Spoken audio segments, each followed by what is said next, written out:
Welcome, everybody, to another episode of Mormonism Live. I'm Bill Reel. I'm joined by Radio Free Mormon. It is the 6th of August, 2025. Tonight, we're going to talk about an instance where Joseph Smith loses face. Now, I don't mean he loses face, although I do. I do mean he loses face the way that term is usually meant, but he does so by causing another character to lose face. And so we'll jump into that. RFM, anything? I mean, it's like a pun. A little bit of a pun. A double entendre. Anything from you, my friend? We just had a fun time at Sunstone. I do want to say a special thanks out to the Mad King Theater, to Amanda Gardner for setting up our visit on Saturday night, Salt Lake, at the venue that we had, and Mad King for the Monday night at the Mad King Theater there for the live showing of the Mormon newscast. And lots of fun at Sunstone as well. We had a really busy week. Anything from you? No. But of course, whenever I say no, I mean yes. So yes, I just flew back from Salt Lake City, and boy, are my arms tired. I came down with something there, and I think it was the valley. And I am a creature of sea level and of moderate temperatures, and to be suddenly thrust into a skillet, which is what I conceive of as the Salt Lake Valley, a skillet full of smog, which is much higher, much less as far as oxygen goes, 100 degrees, and just fry me up and, serve me, because I was done. Yeah, Salt Lake City's air quality is never good. The whole valley, as you put it, was not great. There were mountains. You could barely see the outline of the smog. I mean, that's what it's, firm as the mountains around us that you can't really even see from some places during the day because the smog is so intense. It looks like LA used to look like back in the early 70s. I hope they get a handle on things down there. I would recommend whatever institution is in charge, and if they just happen to have $265 billion to be able to do things, I would suggest maybe creating the world's largest fan to blow that smog over the mountain and send it away. Otherwise, folks are just breathing in pollution, and that can't have a positive effect long term. And it certainly didn't short term for you. No, if you have any doubts about whether you should do this, do it for Radio Free Mormon, okay? Do it. Don't do it. If you won't do it for your own citizens, do it for me. Do it, LDS Church. Do it. All right, let's jump into it.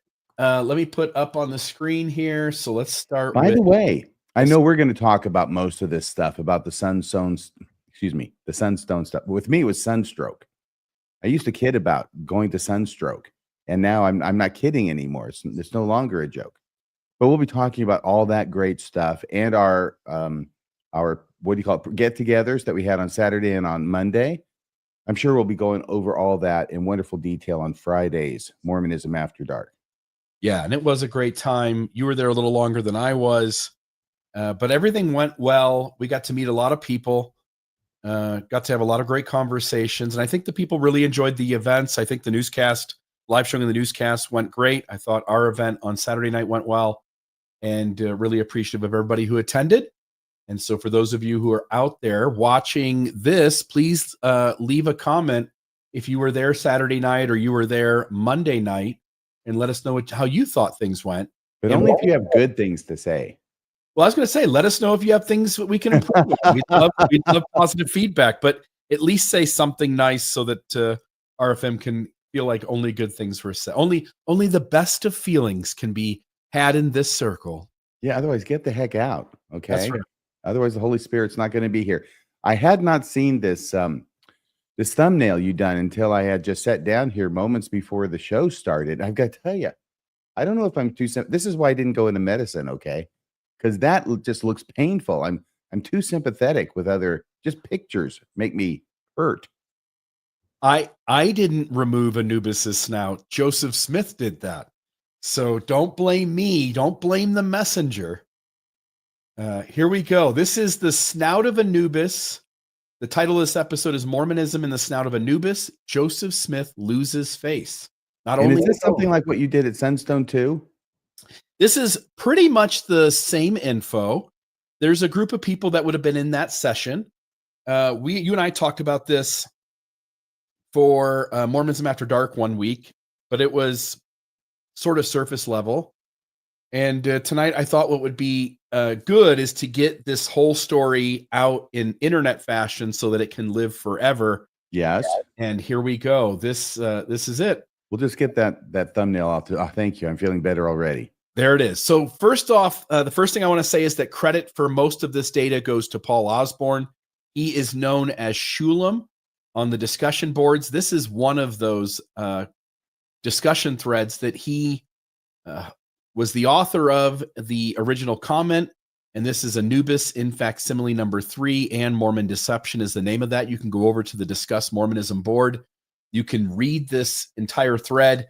But this is a topic that Paul has been talking about for several years. RFM and I have communicated at times with him. Also, you and I have had conversations behind the scenes at multiple points where I just knew one day I wanted to make sure this full story went out there. And we should start. So today's— Can I throw in right now, Bill, that I've reached out to Paul. I came into possession of his phone number a few years ago. And I reached out to him, but he didn't reach. I didn't contact him. I left messages, I think more than one, to see if he wanted to join us on this show or in any way, because I really think that he needs to get the credit due to him, since he is the discoverer of this fascinating bit of Mormon history. Yes. And again, you didn't get a response back, so hopefully he's okay. Maybe a phone number changed or something, but we did extend the opportunity to him. And Paul, if you're ever out there and there's more to talk about beyond what we chat about today, feel free to reach out to us and we'll be happy to continue to have this conversation. I think this is, again, there's hundreds of interesting topics in Mormonism, but this is certainly one of them. So today's discussion centers around facsimile 3. That is facsimile 3 there. And we'll get into more details about it, but it really primarily has to do with that character on the far right. But first, we need to at least set the scene using facsimile 1. And I'll just note that in facsimile 1, you've got Anubis here, and most of the folks in the audience will know this.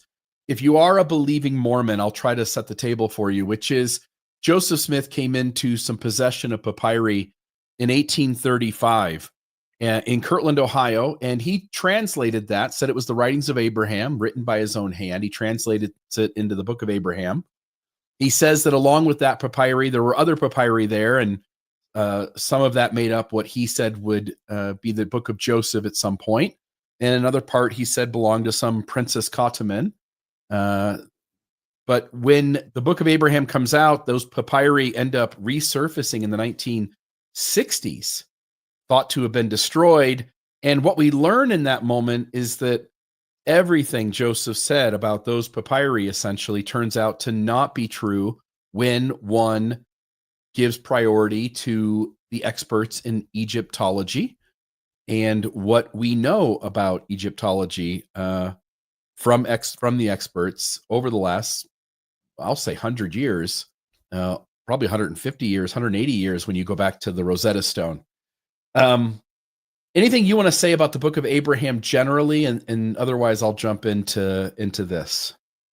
Well, I think you're doing a great job. One of the fascinating things, of course, is that Anubis appears not once but twice in the 3 facsimiles. Facsimile 1 and facsimile 3, Anubis shows up. And one of them, he appears to be resurrecting the body of Horus.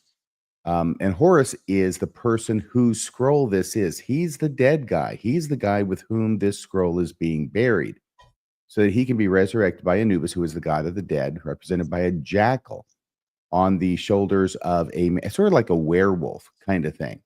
He's got black fur all over him. He's got a wolf's head, or in this case, a jackal's head, and he walks upright. And he can resurrect someone, which is what he's doing, which is, of course, if you're going to pass away and you want the scroll buried with you, this book of breathings, you want to be resurrected. You want to be resurrected by Anubis. And then in the final one, which is 3, the third facsimile, facsimile number 3, you want to be able to be presented into heaven in front of the gods that exist there and gain your exaltation in spite of earth and hell. Yeah. And so you get that background, and then we need to know. So this is facsimile 1.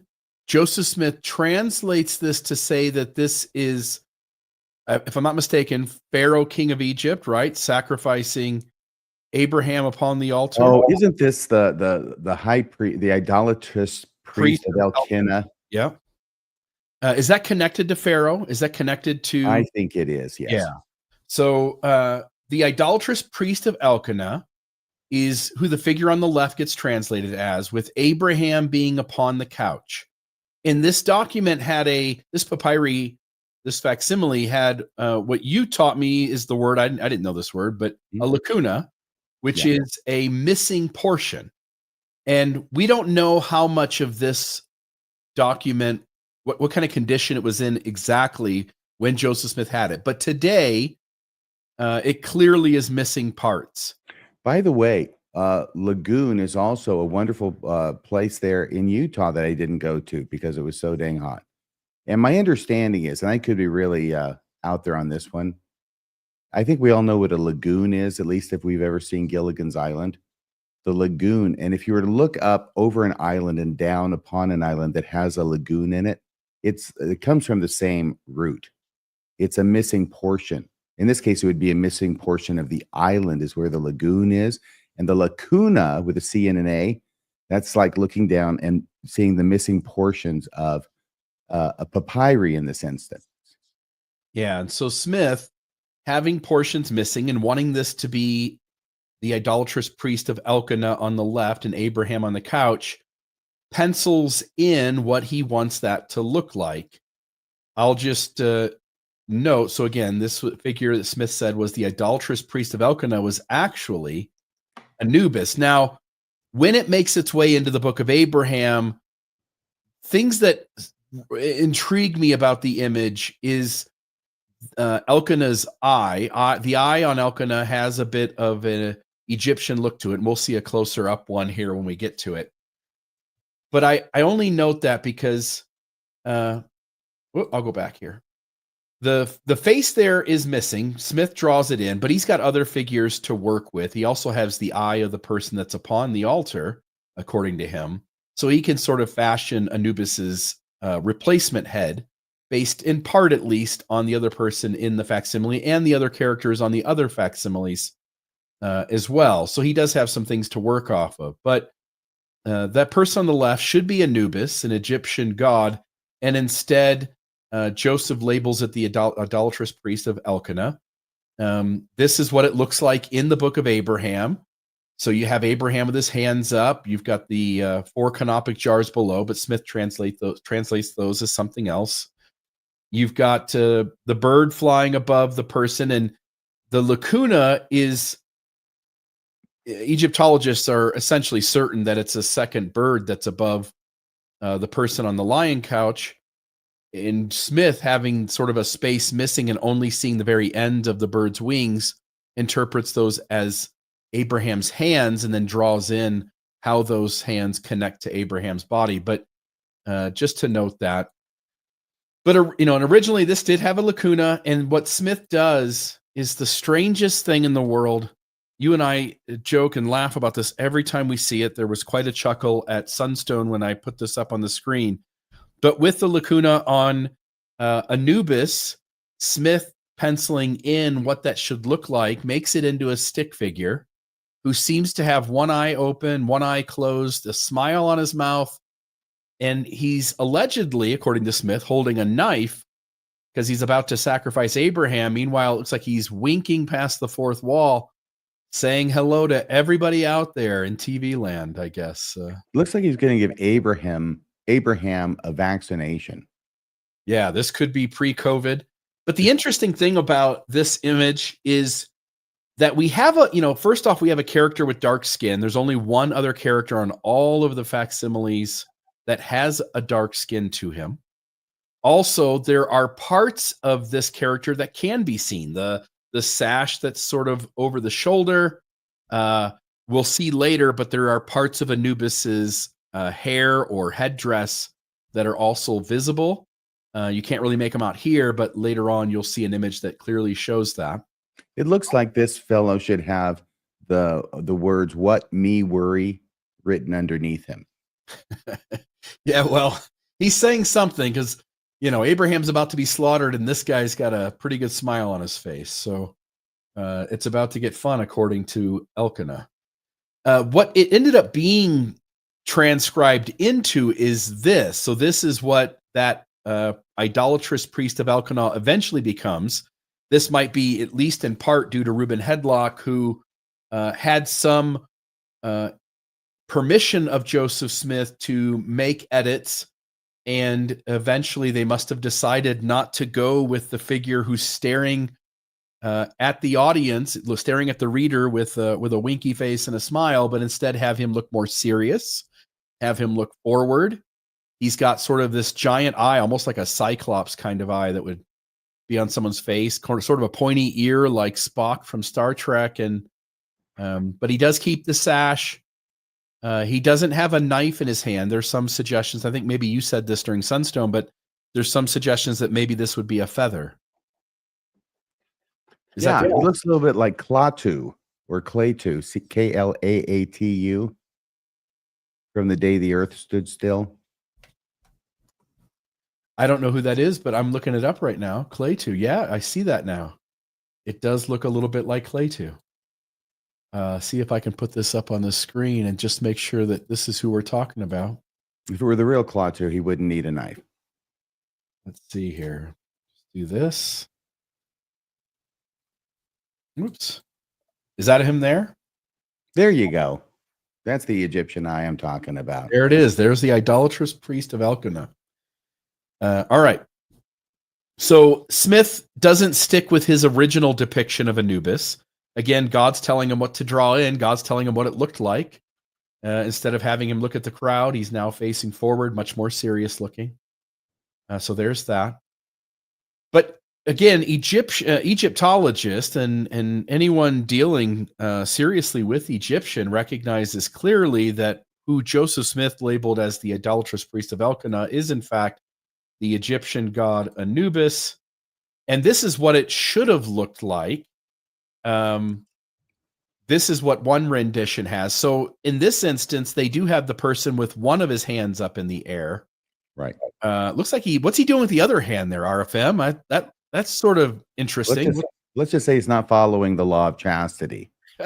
Abraham needs to refresh himself for the strength of youth pamphlet.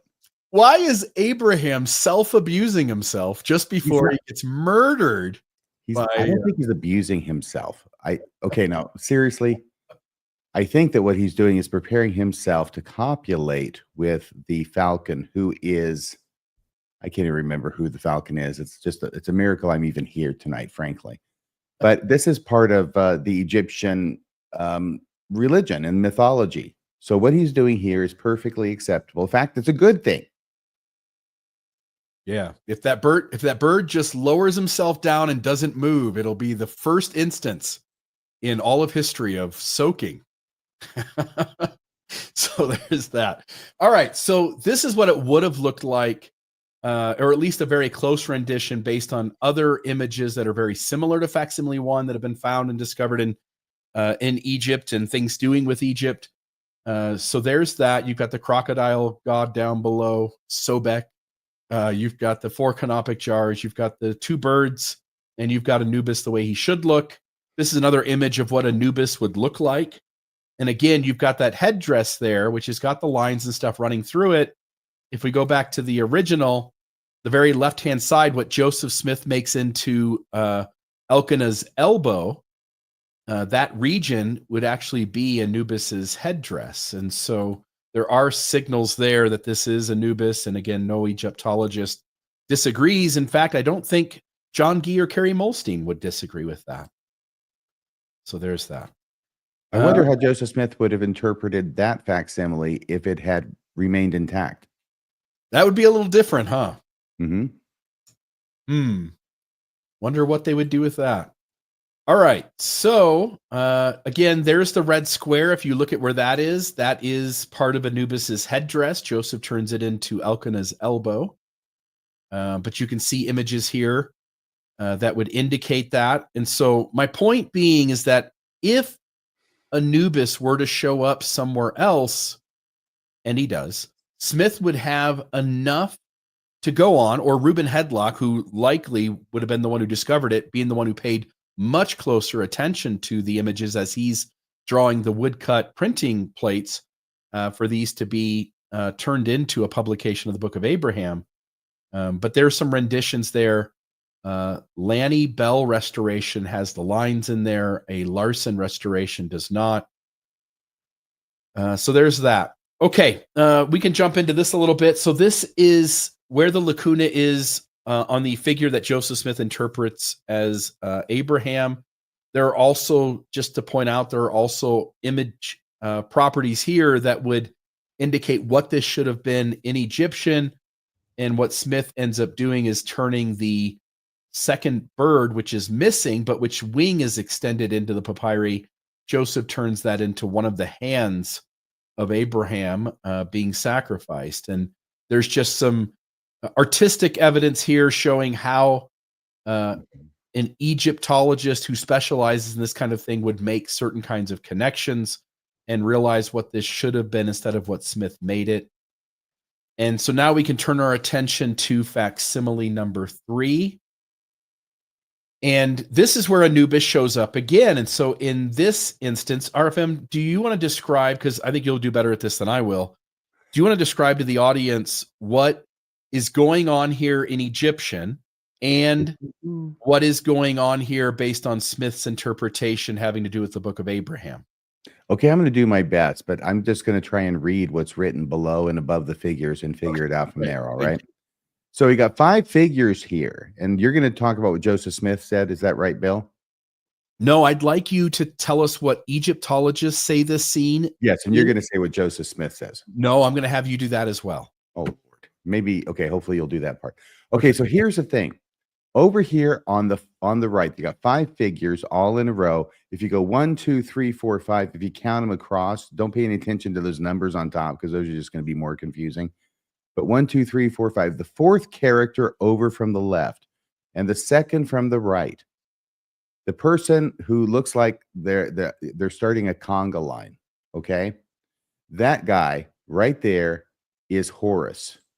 He is the one. He's the dead fellow. He's the one for whom the scroll is, okay? And I think it's helpful to start with him because he's the centerpiece here. And he is now, this is Egyptologist, right? Yes. He is being escorted into the presence of God, into heaven, Egyptian style. And all of this is my understanding, by the way, and I'm certainly open to correction. But the fellow who's escorting him, he's not actually doing a conga line. He's escorting him into the heavenly presence. That is the same guy who just got done resurrecting him. That's Anubis, right? He looks kind of similar, except for the head, which looks very, very strange. And you'll talk about that, I'm sure. It's the whole point of tonight's episode. But that's Anubis, the god of the dead, who is escorting the deceased into the presence of God. The woman whose hand the deceased is holding, she's right in the middle. That is the goddess of judgment, okay? In Christianity, you'll have God being the judge or Jesus being the judge, and sometimes it's not exactly clear which of the two is judging, but it's always one of the two. In Egyptian, this is the lady who does the judgment, and her name is Maat, M-A-A-T, and I believe that she's the goddess of truth. She has on her headdress right there, I believe that is a feather, which she uses in a weighing process against the heart of Horus to determine whether he is sufficiently worthy to enter into the presence of God. And I'm trusting he's made it here. I'm hoping good things for Horus. And here he is being brought into the presence of God, and the person sitting on the throne is the head god. And that is oh, geez, I always get it confused. Now, Isis is behind him. Isis is number 1. All right. That's the female goddess on the far left. And it's either, I think it's Osiris is her husband. They have a child, and that's Horus. It's a different Horus. That's who the deceased person is named after. So that could get confusing. But this is the chief of the gods. sitting on the throne before whom the deceased is being brought. Now, that part would sound similar to Christians, God sitting on a throne. Well, of course he does, because he's a king. In fact, he's the king of all kings. He's the biggest king there is. And then situated behind him, as I said, is Osiris, the female deity, his wife / consort. I think that is it. And down there in the middle, it says number 3, the thing between. Hey, there's Dan. The head was probably copied from the lying figure. Yeah, I think so too. In facsimile 1, I think is what Dan's referring to. That's why it looks the same and then flipped around. But this number 3 between Mot and Osiris is a lotus. I think that's a lotus on a stand. And you'll find that actually in facsimile 1 as well. I think on the far right, it's a lotus on a stand. Okay, so that's about all that I know, except for that little guy in the bottom right who's still waving at me, Bill.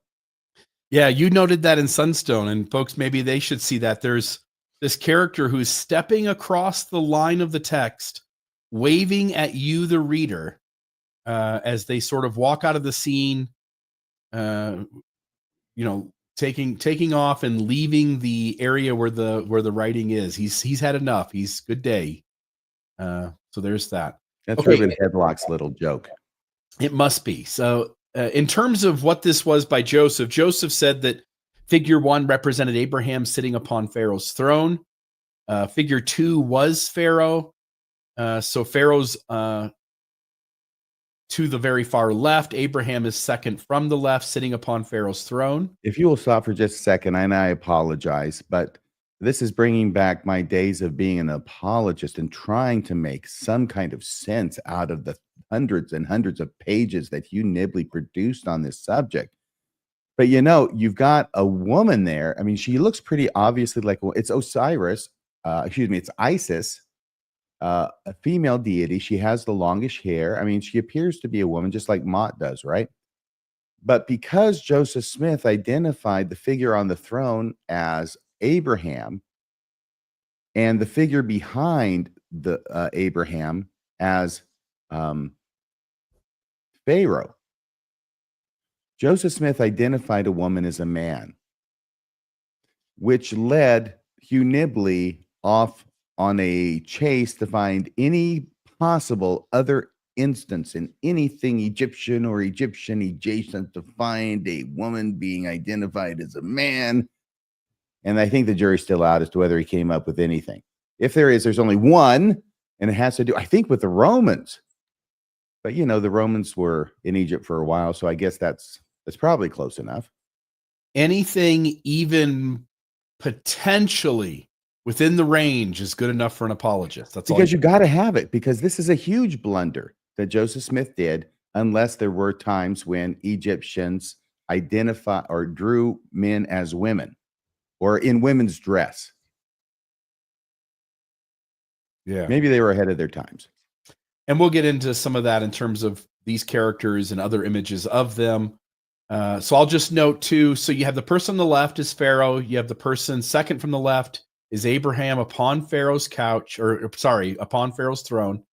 And then you've got figure 3 signifies Abraham in Egypt, as given also in figure 10 of facsimile 1. That's the lotus, and he did recognize the similarity between those two. Yep. Figure 4 is Prince of Pharaoh, King of Egypt, as written above the hand. Of course, it doesn't say that at all, but that's what Smith claimed. And then figure 5. That's Mott that he's got 5 people here. He's got to come up with some kind of cast of characters.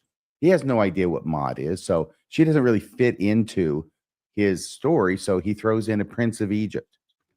And then figure 5 is Shulam, one of the king's principal waiters. And then it also says as represented by the characters above his hand, but again, not correct. And then the figure 6, which is originally Anubis, again, is labeled by Joseph Smith as Olimla, a slave belonging to the prince. And then Abraham is reasoning upon the principles of astronomy in the king's court. And that is what is going on here. They are looking up at those stars, those asterisks up above, and Abraham is telling everyone here what is going on in the heavens. Wait a second. I think that's a real interesting. Did you just come up with that, Bill? They look like stars, and they do. Yeah. And I've always thought they looked like stars upon ours. That entire row of, like you said, asterisks. Snowflakes or yeah, Talk about things that are hard to say. yeah. But yeah, that may be a connection. There's talking about astronomy. Look, Joseph Smith is going to have Abraham teaching the Egyptians about the principles of astronomy, regardless of what's in that band, whether it looks like stars, because that's the story, right? That's the legend that he got from Josephus. But that really is interesting, those stars up there. Yeah. So there's that.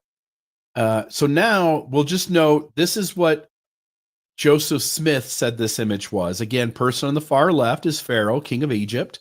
Second in, Abraham. Third is prince of Pharaoh, so Pharaoh's son.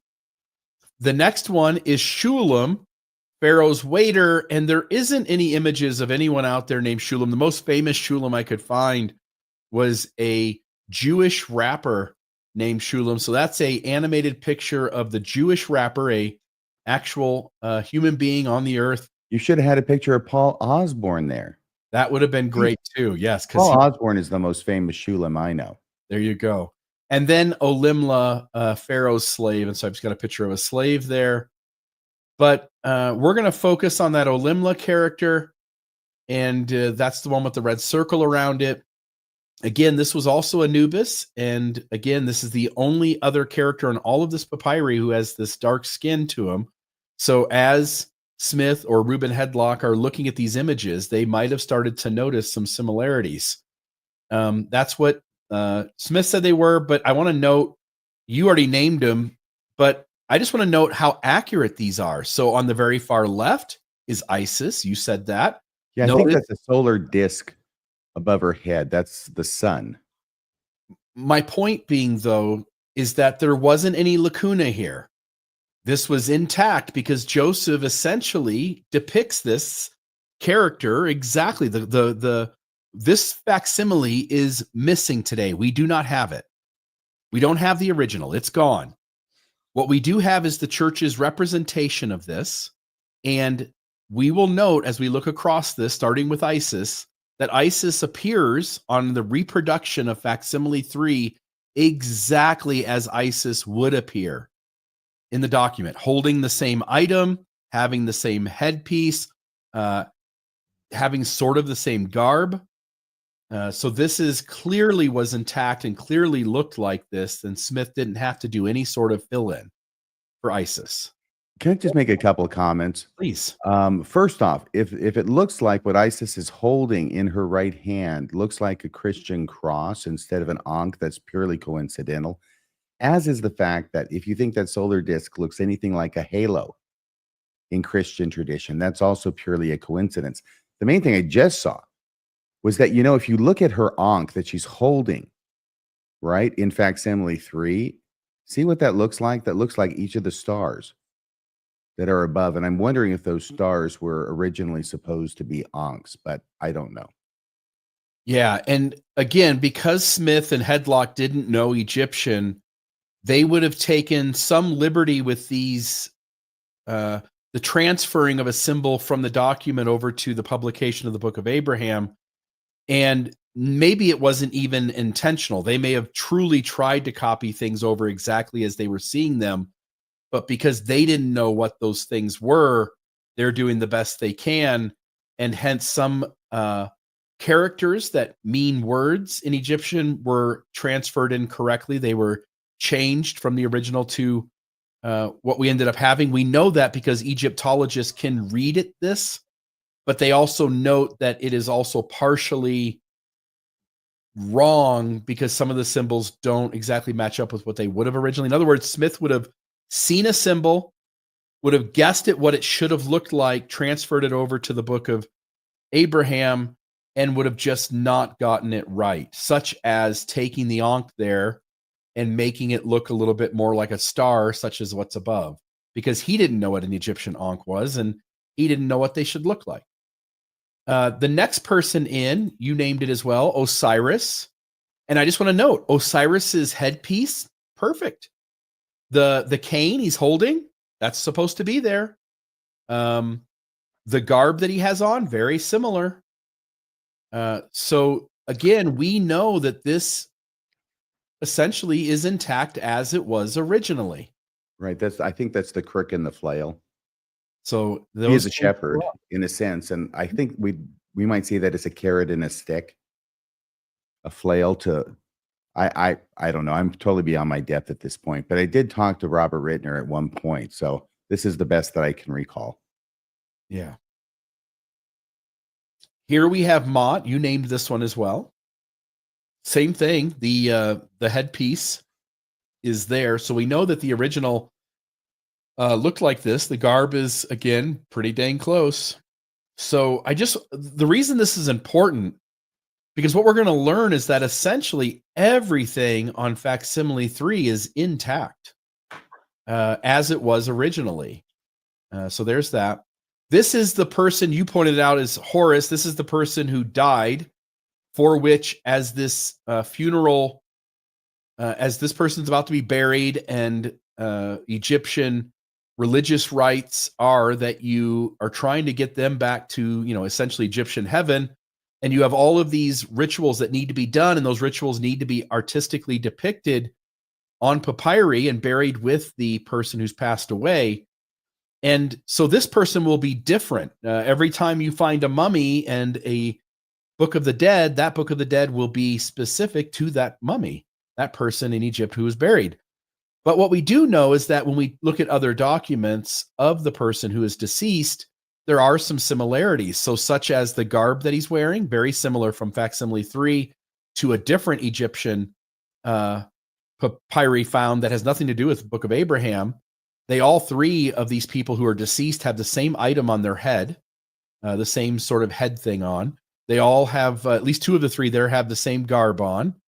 And so we can reasonably suggest that this also was intact in the original facsimile 3.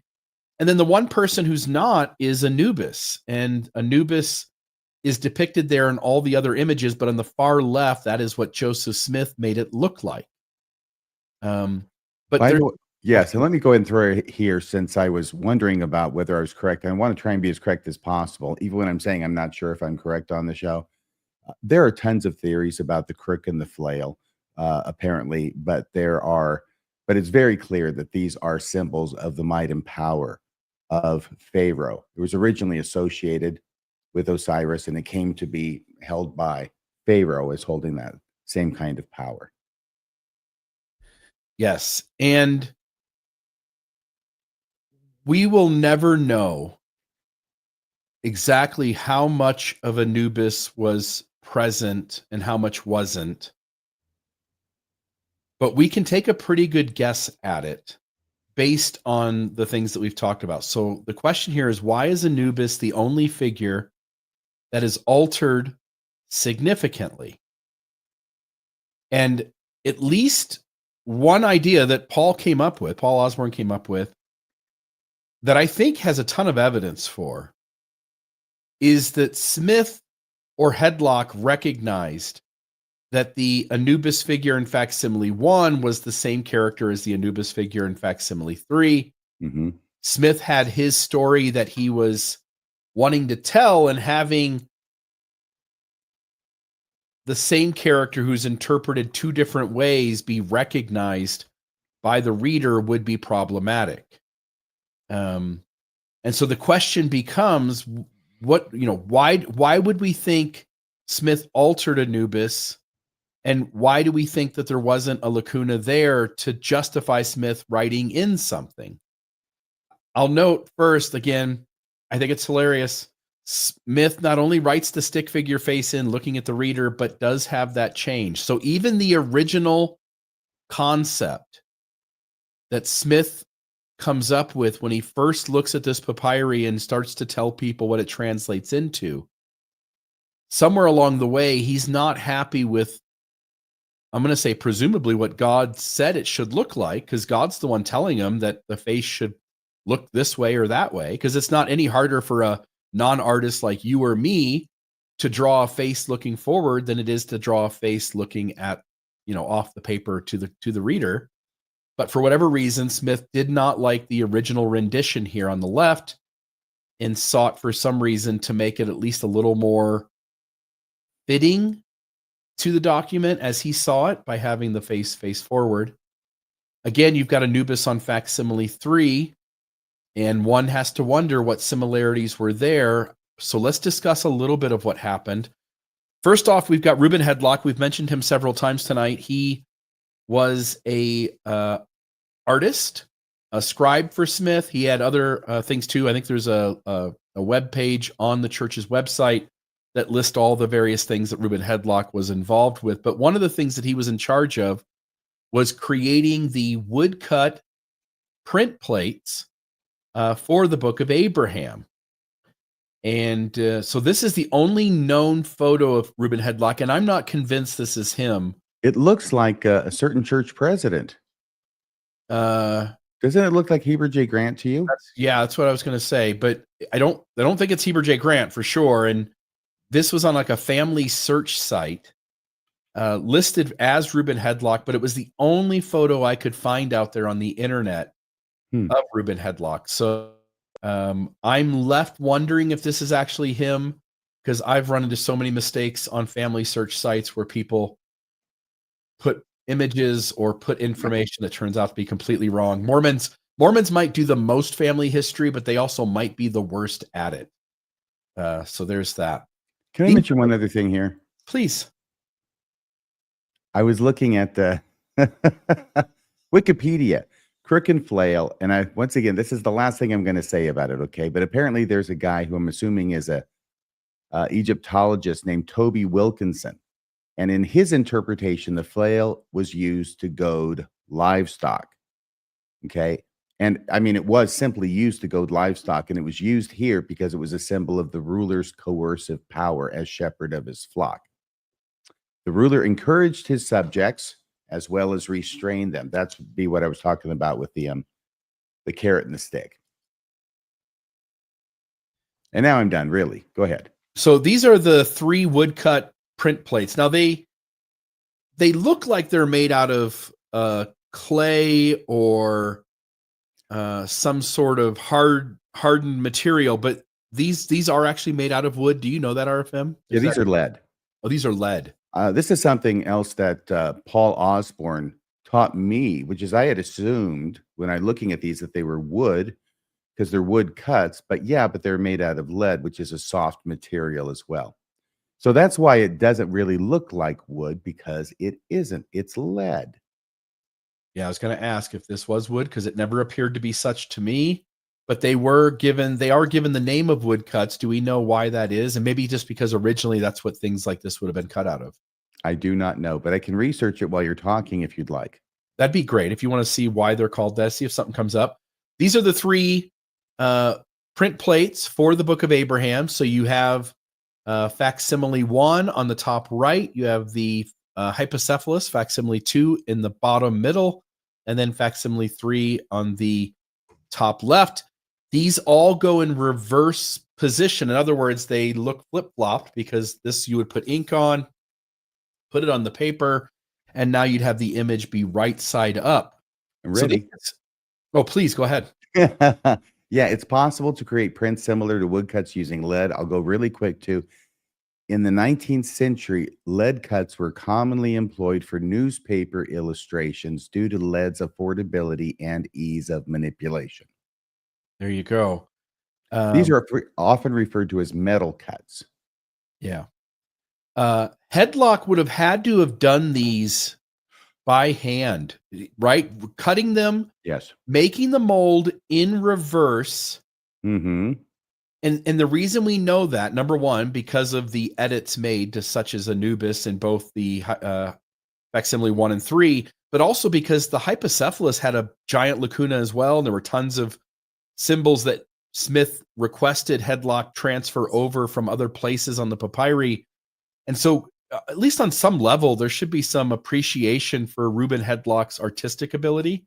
Look, let me tell you something about Reuben Hedlock, and also the fact that, according to the article, it can be difficult just from the prints to distinguish between whether it was made with a wood cut or a metal cut, such as lead or zinc, though lead much more often used. Look, he's taken a language he has no idea.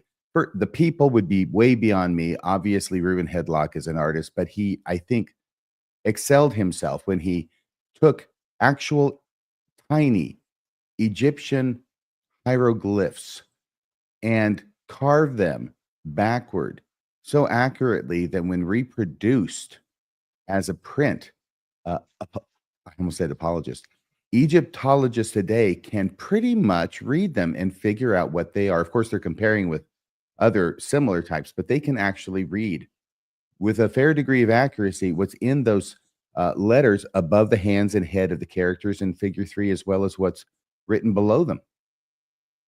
That's amazing to me that someone could be that good to be able to carve things in reverse. Yeah, and we'll get to some of that translation and just show you just how accurate some of that has been. So again, this is the print plate we're going to focus on. This is facsimile 3. Again, it's flip-flop. So now Anubis shows up on the left, looking to the right, rather than being in the Book of Abraham on the right, looking to the left. But this is the print plate. This is Anubis. And it's suggested that, again, Paul pointed this out, but it looks like the snout of Anubis is carved out. And I'll show you here where that's at. You can see the red lines. Where that jackal snout would have been. And it makes sense to me too. There's other things here we'll get into about Anubis here.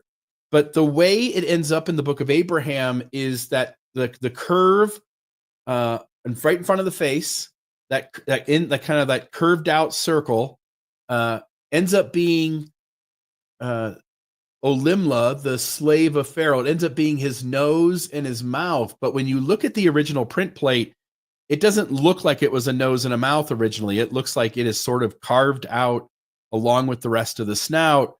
And then there's a little niche put in right there between the nose and the mouth. But it doesn't look like it's original to that very first curve being cut out. So I'll just note that that's where Paul suggested that the snout of Anubis was, and that the markings, and I'll go back one here, the markings there seem to indicate that that snout was in fact removed. Now, Right. And also, as I think most of the members of the audience already understand, but bears repeating, is that Reuben headlock, when you're doing it with lead or wood, you come up with a plate, right? And it's flat. And in order, what you're going to want is to have the raised surface is the one that's going to have ink put on it and going to be what it is that carries the ink and makes the picture, right? So you have a flat plate, and what Reuben and anybody else who's doing this has to do is they have to carve away everything that they don't want in the picture. Does that make sense? yes, everything you don't want in there will end up being a recession removed out of the way. Yes. Yes. So there's that. And the thing about this, it looks so interesting that it looks like this may have been all carved out, including the snout. And then at some point after it was finished, the snout itself was carved out as an afterthought. Yeah.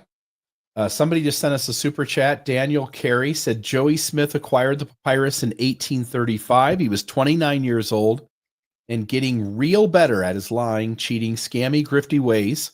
What did he do with the mummy? And was it a gal or a dude? And we don't know. When he died, there were, I think, 4 mummies in total, and 3 larger papyri, and then 2 smaller pieces, according to Cowdrey. What do you mean in addition to the 2 scrolls? There were 3 longer scrolls and 2 or 3 smaller pieces, according to Oliver Cowdery, which would be essentially the Book of the Dead that represented Princess Cottoman, the Book of the Dead that represented the Book of Joseph, the Book of, which I'm saying Book of the Dead, but there's another name for the one, and the other one representing the Book of Abraham. And then there's the Hypocephalus, and then there's one other document which we have some copied over symbols from, but which we don't have the original. You definitely check this out. My recollection is there were 2 somewhat complete scrolls and then some pieces. Yes, but there's a middle-sized piece that Cowdrey considered essentially as a longer scroll. And that would have been, I think it's the Amenhotep one, if I'm not mistaken. And again, I could be wrong, but it's all Greek to me. But the reason, and I just want to point this out for Paul's purposes, The reason that cut that looks like it could have been a snout is so important is because if that had not been cut out originally with a snout, it seems unlikely that you would have that kind of cutting taking place, which looks like it was specific to the snout. Correct. The way you would cut this, you would just be working around that head. Hence, that angle cut on the top of the snout and the angle cut on the bottom of the snout that come sort of close to meeting together don't make much sense if you're not doing that. It also looks like it makes his head proper smaller than it was originally, which is one of the reasons he looks so odd. This Olimla character, he looks like Zippy the Pinhead. Yeah. Yep. He's short. He's small. It doesn't really make sense in light of how Anubis would show up in these documents. So we'll get to that later. We can talk about that as well. Additional evidence Anubis was intact in the original facsimile 3.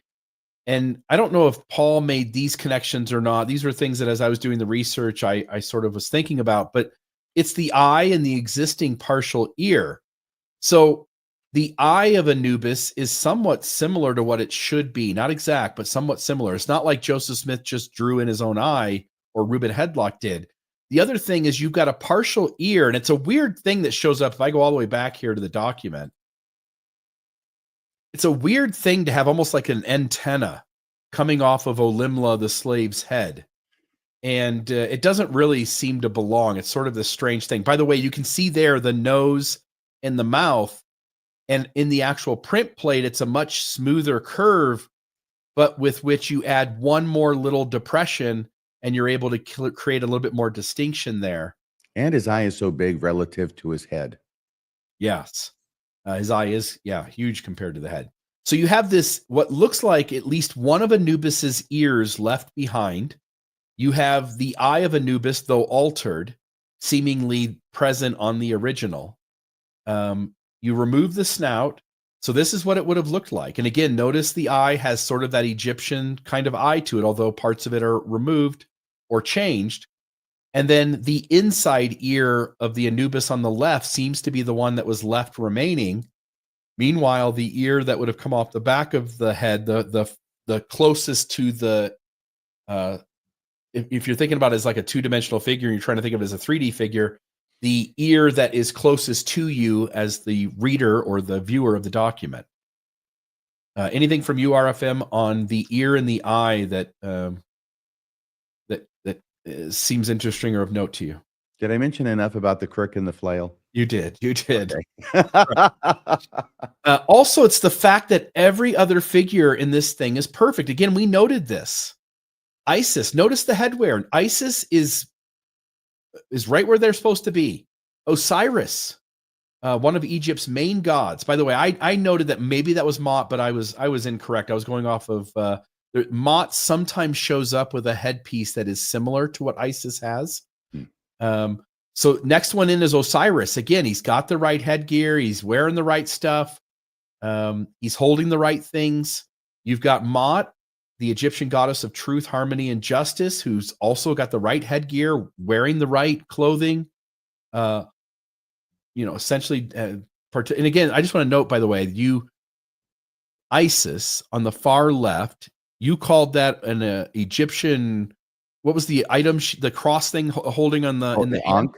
Yeah, Which symbolizes eternal life. I think most people know that, though. I don't know that we said that. Yeah, Mot here is shown holding that too. Any of these characters at various times. Anubis on the far right, you'll see he's holding one of those. It's just a common thing. So it isn't particular to any one character. But Mot here is very similar to what Mot should have looked like. In other words, it can be presumed that almost entirely this document, facsimile 3, as the end piece, the most inner part rolled up in the Book of Abraham papyri, this would have been in the center, would have been the least likely to have been damaged. By center, I mean not center of the document, but all rolled up. It's all the way to the inside. So you would have unrolled this, and at the very end of unrolling it, or very close to the end, would have been facsimile 3. And Egyptologists will tell you that when they come across rolls, whatever is most inward on the roll, it has the best chance of not being damaged. Of course. Yep. And you will notice that the centerpiece of this entire role is the dead person for whom the document was made. That is the person toward whom everybody else in the vignette is looking. Yes. And so that person is also accurate because other folks who are represented in these documents, even though it's a different person each time, is wearing the same headpiece. Joseph Smith gets that right. The only way he could get that right is because it was there originally. The only thing not seemingly there originally is the way that Joseph Smith portrays Anubis. And here's another instance, by the way, to note how short he makes Anubis, how small that head is on top of the shoulders. It doesn't appear to be correct. It's, as you pointed out, RFM, it's almost like someone made a bunch of edits, tried to get rid of things and make it work, but had to cheat too much. And it sort of looks obvious that it's edited beyond what it should have been. Let me state the obvious that there is one other person toward whom everyone is looking, and that's Mott in the center. So you could say there's two people, but really they're all looking at this guy. Yeah. Number 4. Now, if Anubis were as tall as the rest and not truncated, would that not require getting rid of some of those hieroglyphs above his head? Or if we had the original, would things be spaced better? But when Smith has the snout of Anubis removed along with one of the ears, would it not make sense to sort of cover that up, to have the text above Anubis still come down to Olimla's head, so as to prevent the viewer from thinking there should have been something else up there? It could, but it would suggest that the snout was not removed as an afterthought, correct? So, okay, say that again. I said, following your theory, I say yes, but that would mean, that would indicate that the snout was not removed as an afterthought, correct? In other words, the snout would have had to have been removed before the carving of the hieroglyphs above his head. Assuming that the entire print plate was carved out prior to the recognition of this. It's also possible that the characters were drawn first and then the symbols placed in around it. And so I can come up with ways in which that wouldn't be true. But if Reuben Hedlock did the entire print plate prior to that change being requested of him, then yes, then you would be right. Okay, I'll just note here, everybody is correct. Isis, Osiris, Mott, the dead person for which the scroll is made, the fact that the writing above and below Anubis is intact. So again, Smith has all of these Egyptian characters, and the first person could come along and say, hey, maybe Smith made all that up. Well, no, Egyptologists have looked at this writing and they can make out, for the most part, 85% or so, 90% of what it says. And it matches very similar or identical to what other books of the dead or what other Egyptian papyri that are these parts of the funeral rituals. They essentially say the exact same things. They're telling the same story. I feel like Horus, the dead person, is giving some sort of temple sign as a condition of admittance into the celestial kingdom. He definitely has one hand raised to the square. We're not sure if his thumb is extended fully or not. He's being conducted through the veil by Mott. See, she's holding his hand. Yeah. Also, the arms of Anubis are so long and weird. Again, if I had the original, I have my doubts about how that all looks, because Olimla's arms are, anyway, they're just sort of strange coming off of there. But anyway, the writing above and below all of these figures is accurate. Again, there's one little section there that's below the dead person. Osiris, Hor, justified. That's what those symbols mean. Anubis, what is often said about Anubis, or something very close to this, is he who is in the place of embalming. And so, for instance, there in the bottom left, here's a Egyptian translation of Egyptian characters that has nothing to do with the Book of Abraham. And it says, words spoken by Anubis, who is in the place of embalming, who is before the divine booth. I have given to him his 2 arms upon the Lord of life, the face of the goddess of God. Your right eye is in the evening bark, your left eye in the morning bark. All right, so there's that. That's why he looks a little bit wall-eyed. So then we get to Robert Rittner's book, the Joseph Smith Egyptian Papyri by Robert Rittner. And if we open up to this facsimile 3 to see what Rittner has to say, he notes that I don't remember, we'll see here about whether it's above or below, but he notes that the wording around Anubis, either above him or below him, is in fact the correct thing. Label for Anubis at balance, facing left. Anubis, who is in the embalming bandages. That's what the symbols stand for. Now, you see English letters of IN, PW, IMY, WT, but this is how Egyptologists have created symbols to represent the Egyptians so that they can easily converse with others in the field. But that IN, PW, IMY, WT, the symbols that are represented by those letters and the way that's written, it means Anubis, who is in the embalming bandages, and it says that directly on facsimile 3, either above or below Anubis. And so again, Egyptian, the red bordered text there, translation of number 5, Osiris, Hor, the justified forever. But all of these writings, Egyptologists can figure out about what 85 or 90% of what that says. They are sure it was on the original because it is Egyptian. Smith and Headlock got some things wrong, but there's enough there to know that this is the correct stuff that was above and below the characters here on facsimile 3. Did that already. By the way, I think the reason, if I'm recalling correctly from Robert Rittner and our lengthy discussions with him, the reason it says Osiris Hor once again is the name of the deceased, and Osiris is the name of the primary god, but he has taken upon himself the name of Osiris as part of being resurrected and the power by which he is resurrected, I believe. Because I remember Robert Rittner saying all this and then saying, Riley, if that sounds remotely like Christianity, it's purely a coincidence. I'll just note here. So here's another depiction of something similar to facsimile 3. Up above, you have the graded lines there. There's no stars, by the way. It also seems strange to me. Those stars are all sort of how we humans draw a snowflake or draw a star. You know, we just the 5, the 3 lines all through each other. I think it's at least possible that the stars weren't there originally and that Smith then drew them in to have Abraham then talking about cosmological things. One reason I say that is because there aren't stars below those graded lines on the image to the right, even though this is a similar image. So just to note. And Joseph Smith gave us a much more chastely dressed Isis. Yeah. Yep. Yes.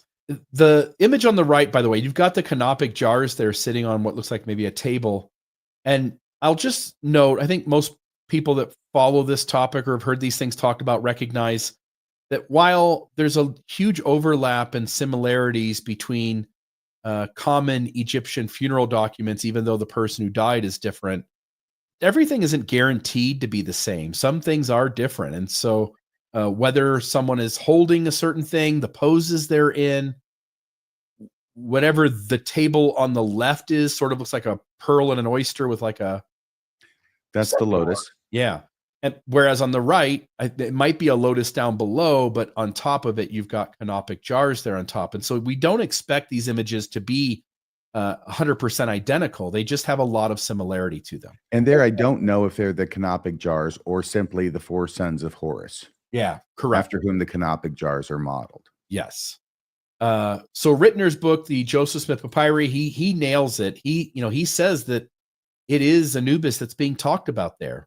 And so my point being is that the fact that the eye seems original, the partial ear from Anubis is left behind, but strangely, we're expected to think further into the center of facsimile 3 was a lacuna, even as the writing and the next figures afterward are entirely perfect. And so I'll just, why did Smith alter Anubis into a more human-looking form? One is that every other figure was human-ish. Anubis doesn't fit the narrative. So as Joseph Smith is reinterpreting these characters to mean a certain story, having a wolf man doesn't really help him. Joseph Smith is thinking, who let the dogs out? Yes, and put them back in. So every other character is human enough that Joseph can get away with attributing them as human figures, but the Anubis jackal would not fit that. So there's that. By the way, that's also something, and Dan Vogel wouldn't forgive me if I didn't mention it. I know that there is a legitimate question about whether the head of the Anubis head in facsimile 1 was there on the papyrus when it was received by Joseph Smith. We know they took them and they would cut them up, flatten them out, put them on backing, some kind of paper backing, right, in order to try and preserve them. And they would adhere the papyrus to the paper backing with glue, of course, to make it stick, right? Well, I believe it has been noticed that in that area where let's just say Anubis, because we all know who we're talking about. Anubis on facsimile 1, where his head is gone, that there are little bits of glue residue in the area, suggesting that perhaps there was originally the papyrus glued there, and then later on, intentionally, possibly, or unintentionally, flaked off in order to draw in a human-looking head. And here you're talking about facsimile 1. Yes. With the idolatrous priest of Elkanah. That there's glue where Anubis's head was, and later on, for whatever reason, either that's the case or whatever, we don't have it anymore. So, all right. Number 2 is that Joseph Smith, the other possibility here is that Joseph noticed that the figure on facsimile 3 was the same as the figure on facsimile 1, and he wanted to obscure the viewer from discovering such. This leaves open what you just said, which is one possibility is that not only did Joseph edit the head of the Anubis on facsimile 3, but if the glue residue is an indication that there was an original head there for the Anubis from facsimile 1, that Smith may have also edited that one as well. Yes. And he may have been irresistibly drawn to the dark, what he would have thought of as skin instead of fur on Olimla. Mm-hmm. In facsimile 3 as being a slave. Yeah. Because, of course, he's assigning these interpretations in the 1830s and 40s. Correct. He's the one who's thinking racially when the document is has no intention of doing so.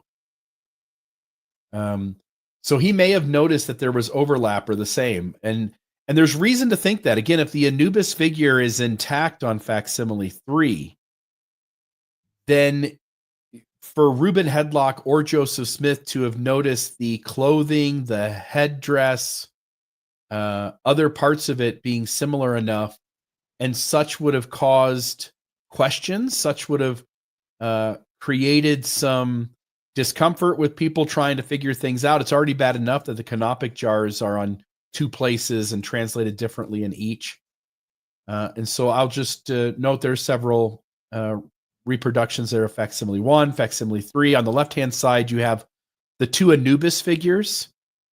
And again, how difficult would it be for Smith or Hedlock, especially Hedlock, if that Anubis head and clothing were intact in facsimile 3, to have realized that the Anubis in facsimile 1 was the same person, and then needing something to be done to fix that. Again, they're the only 2 characters with dark skin, which would have immediately drawn my attention if I was looking at those papyri next to each other. So there's that. There would need to be an actual lacuna that left the eye, the partial ear, the writing above and below, and every other figure in the text entirely intact. And so I tried to imagine what that lacuna would be, and it would sort of have to be something like this, where you still get Anubis's head. And by the way, notice when you know that's Anubis, notice how much you can easily put a jackal head right there. But you would have to have this much missing. And it's such a strange thing because you have a partial head then for Anubis because you've got his ear, which ends up being Olimla's antenna sticking out of his head. You've got a partial eye. You've got the letters above Anubis's head and the text below his feet. And again, every character to the left of Anubis has to be entirely intact, as well as all of the writing. And I think that's a stretch. I think what you're asking for here is just a perfect coincidence. And that just doesn't seem to make sense to me. I think it also would be very difficult for that little piece to sort of hang on. Because again, the snout wouldn't be there. The other ear wouldn't be there. And hence that little piece with the eye would just be barely hanging on there. Anything you want to say about how reasonable you think it is that the lacuna existed in some fashion, something like this, and everything else there is perfect? Well, you go to facsimile 1 and look at the lacuna there. If you reconstructed that lacuna, it would probably look just as odd and just as unlikely as this one. I mean, a lacuna is what a lacuna is. But I do think you make a good point about the head and the eye of Anubis would just be hanging off there, which really seems like a likely place for it to be broken and not still be preserved. Yeah, correct. And again, everything else there is perfect. Notice how far that text at the bottom would have to go off to the right. Including the little guy waving. Yep. Same with above. And then every character and all the lettering going all the way through, all perfectly intact. When you get to a point where you have a pause, I'll tell you a story about facsimile 1 and me. I love it. Let me read this, and then I'd love to get your 2 cents on that. So again, these are the 2 Anubis figures. So the figure on the left is the only dark-skinned figure on facsimile 1. And the figure on the right, the only dark figure on facsimile 3. Both are representations of Anubis. If the original of both had enough similarities so as to inform the viewer they were the same figures, such would be a complication for Smith's narrative. And the easiest way for Smith to deal with that is to alter the images so as to obscure one's ability to find the similarity. Smith clearly distorts facsimile 1 on the left by penciling in a poorly executed attempt at filling in the missing head with a stick figure, while the snout is missing from the figure on the right. The eye and partial ear and the writing above indicate the jackal head would have likely been present on the original. Your thoughts on what you were going to share in regards to the facsimiles and you, and any other thoughts you have on what we're sharing tonight? As an apologist, I became aware after a lot of study and a lot of reading, and mostly nibbly, and boy, that's not easy to understand, at least if you're me. And I think in retrospect, it wasn't so much me having trouble to understand as it was nibbly having trouble to communicate in a way that I could understand. I had this idea, all right? This was the idea I'd come to after lots of years of study, was that facsimile 1 was a gold mine of parallels to real Egyptology. And Joseph Smith had done a really good job on facsimile 1. Facsimile 2 and 3 were kind of out the window. So I focused on facsimile 1. And I just had this idea, and I talked about it too, forgive me, about the similarities in facsimile 1 and real Egyptology. But then I thought, I'm kind of just going off my recollection, and I'm not sure where I got each and every one of these ideas. So what I did was I went to Farms, pretty sure it was Farms. So this was around 2005, not sure if it was Farms or the Neil A. Maxwell Institute. Regardless, Hugh Nibley had written a series of articles back in the 60s, the late 60s, obviously, about this very subject and about Egyptology and the facsimiles and, apologetics. And it was a long series. I ordered all of them and they sent them to me. They had been photocopied, obviously. And I'm pretty sure it was hundreds of pages. I could be wrong, but it was a huge stack. In fact, I got like a 4-inch wide notebook binder in order to 3-hole punch them and put them all in order in this huge binder with the idea of reading through them, which I did with a marker and a pen, sort of like a crook and a flail, huh, Bill? A marker, a highlighter and a pen to highlight and go through. I was very disappointed because I thought, here I'm going to get all the citations and the references to all these ideas that had come into my mind about how well facsimile 1 follows Egyptology, and it wasn't there. And even the stuff I could follow and try and come up with and that made sense really weren't that convincing. So somewhere along the line, either I had made this up myself or I had read other apologists who had made more extravagant and unfounded claims about the connections between facsimile 1 and Egyptologists. But that was a huge, long, and very disappointing and disillusioning exercise for me. Yeah, the Book of Abraham was one of those issues that's always, when you get to the rabbit hole, and most issues in Mormonism can really quickly sort of give you some understanding. You can kind of figure out what's going on. The Book of Abraham, because apologists make it so complex, because they're essentially trying to make it too hard to figure out, right? The issues are sort of simple to understand, but it's made complex by the apologist. When I was participating in discussion boards, the MAD board, Mormon, which is now Mormon Dialogue. I'm sorry. The aptly named MAD board, the Mormon Apologetics and Discussion Board. You're going to say something about Friday night, I think. Well, it became Mormon Dialogue and Discussion. The MDDB board, Mormon Dialogue, yes, and Discussion Board. Yeah, one thing in Mormonism that always happens is you just keep changing the names of things. You just keep ordering the chairs on the deck of the Titanic. I was participating in a discussion board, and I was an apologist. I was defending the church, and somebody asked a Book of Abraham question, and I went in there thinking, it's so simple. It's a catalyst or a missing scroll, and I jumped in to answer the question. And I told you this a few weeks ago, but Wade England, not to be confused with Eugene England,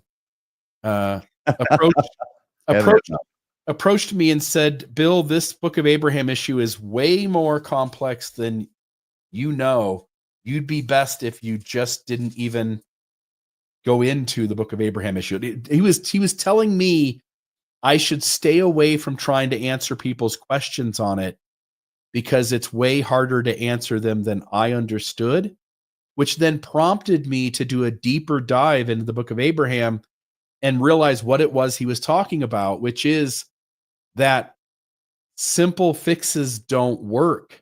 And all you're going to do is get yourself into testimony trouble if you try to sort this out in a simple way, that eventually if you dive deep enough into this issue, you're going to have to deal with all the evidence that runs counter to a believing, faithful point of view.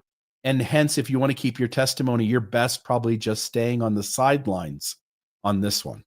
If I can just speak for myself, I don't know if other people have had the same experience, but as I tried to study Egyptology, that's another one-liner I got off on Robert Rittner. When I told him, I said, everything I learned about Egyptology, I learned from the Book of Abraham. Yeah. When I was speaking for myself, when I was trying to understand Egyptology through the Mormon lens and the Book of Abraham, it was really, really confusing. In fact, I never got my head around it because it just made less and less sense. By the way, that's a sign that maybe you're on the wrong track. Just saying 65 years has taught me that much. But then when I tried Robert Rittner explains things to me, it's endlessly fascinating, and it makes a great deal of sense looking at it from the Egyptian point of view. So Egyptology, even though it's very difficult, I understand, takes a great deal of training, and I know that there are differences of opinion, as there are in all fields of endeavor, especially ones that take a lot of training. It makes a lot more sense.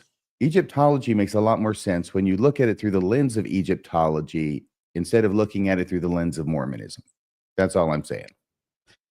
Very true. You'd be better off learning about Egyptology, then coming to the Book of Abraham and going like, oh, I see what Joseph Smith did.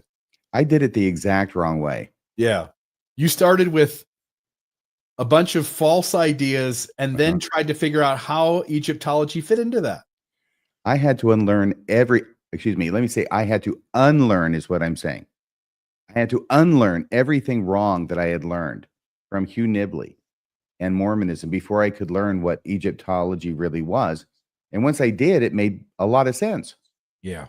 It's also the same thing like Brigham Young's Adam God doctrine.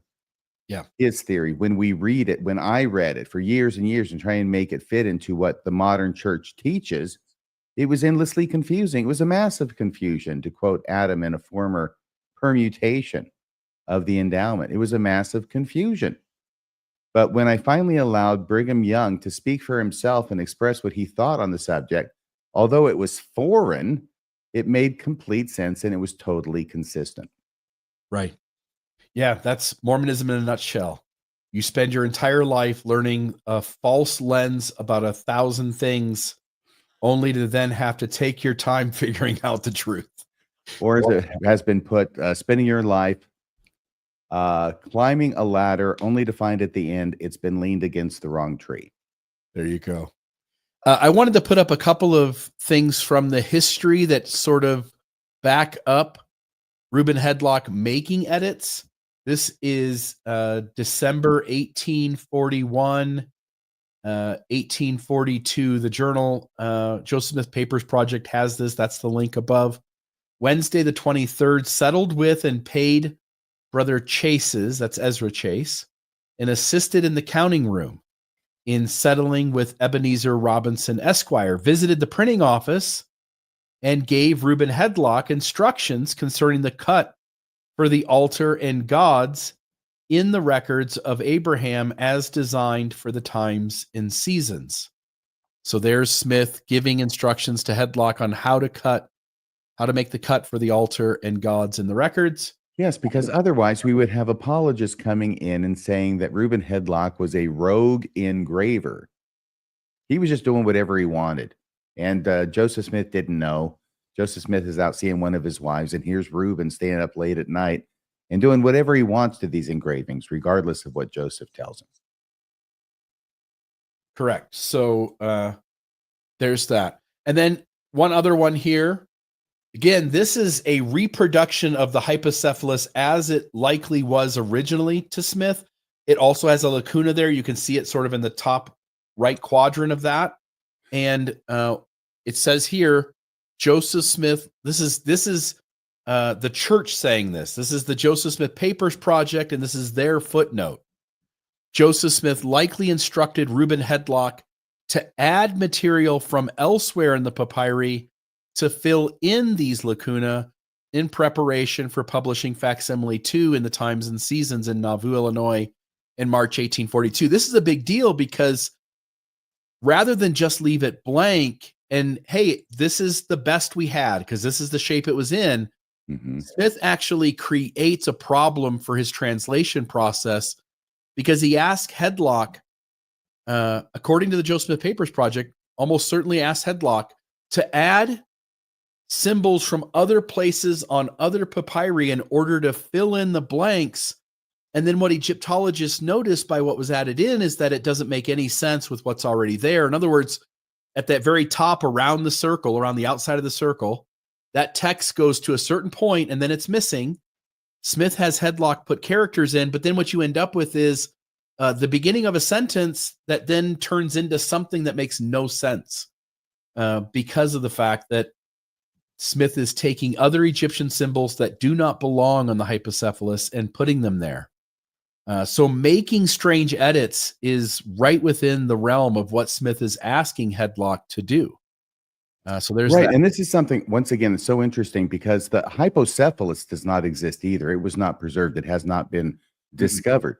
And yet, because Joseph Smith used material from other places that did not belong in this hypocephalus in order to complete it, and because there are enough hypocephali in existence to compare, Egyptologists were actually able to look at facsimile 2 and be able to tell where the borrowed stuff that doesn't belong there was put in, and therefore be able to conclude how it must have looked in Joseph Smith's day and the parts that were missing. The parts that were missing are the parts where now all the stuff is in there that shouldn't be in there. And just to note what you said, there are tons of these Egyptian hypocephalases. I don't know if that's how I felt like I was saying like snuffleupagus or something. Hypercephali. Hypocephali. But we know what you're talking about. There are tons of these. So there is plenty to work from, and they have tons of similarities to them. And so as we look through, I mean, one could, again, do what you just said, which is figure out what should have been there. And then they notice that instead of what should have been there being there, they notice that symbols are taken from other papyri that do not belong in that place, which then makes what's being claimed is on it now nonsensical. It no longer makes sense because it's now a hodgepodge of multiple things from multiple documents. It's like Steve Martin used to say in his stand-up comedy routine back in the 70s. He was looking forward to the time when he would have a child, because he could teach that child all the wrong words for everything, so that when his kid goes to school on the first day of class and raises his hand and is called on by the teacher, his child would say, "Can I moo dog face to the banana patch?" Yeah. That's what the hypocephali looks like in these places. It makes no sense. Yeah, that's what Smith did with them. And so that's essentially the end of this topic. I want to take just a few little bonus things. And so I'm hoping I'll finish up here within the next 10 minutes. But bonus material, first off, I want to share a correspondence. Yeah. It's just to note that you and I have been saying, and every other person on this side of things has been saying, that while John Gee and Carrie Molstein want to dismiss Robert Rittner as a fool, the reality is that every Egyptologist out there respects Robert Rittner as one of the top echelon experts. And when it comes to the Book of Abraham, the expert. And he is the guy in all of Egyptology that non-Mormon scholars say that's the guy you want to understand the writings of, so as to understand what was going on there with the Book of Abraham and Mormonism. Right. And Egyptology is such a vast field covering literally thousands of years that you cannot specialize in all of it. You can know something about all of it, but in order to specialize, you have to go to a specific time period. And as it turned out, well, I think there's a reason it turned out this way, but Robert Rittner's specialty was the exact time period in which the papyrus itself, not Abraham, but the Book of Abraham papyrus was created, which I think was around 200 to 300 BCE. That's the time in the Egyptian period in which he was a specialist. Yep. So he's the guy that everyone wants to point to understand these issues. So knowing that, he's passed away, he's gone. He did a lot of things with with John DeLynn from Mormon Stories. Lots of conversations helping the two of you and all of us here in questioning or the post-Mormon world to better understand these issues. But since he's gone, I reached out to 3 or 4 Egyptologists that are well known and who I could find some access to. And this is what I sent out. I sent out an email that said, I'm reaching out with a question, and I hope you might be willing to help me, or at least point me in the right direction. I'm researching the LDS Book of Abraham, specifically facsimile 3, and I'm trying to understand whether the hieroglyphs above or below the altered jackal-headed figure, widely interpreted as Anubis, whether it contained any trace of his name or identifying titles. I'm aware that Joseph Smith, who produced these facsimiles in the 19th century, didn't understand Egyptian, and that the characters were likely copied inaccurately or even invented in places. Still, I'm wondering if enough of the original symbols remain to detect an echo of the name Anubis. To support this inquiry, I included an image of facsimile 3 with close-ups of the writing, both above and below. So I sent him all of these images here. I sent them, I should say, because I sent it to 3 or 4 different Egyptologists. So I sent them all these images and said, hey, can you decipher what the text here reads above and below Anubis? And I ended by saying, my question is, can you identify whether any of the characters in the LDS facsimile correspond to the name Anubis or other recognizable phrases that might help clarify the original intent of the figure? I would truly appreciate any insight or even a short note pointing me in the right direction.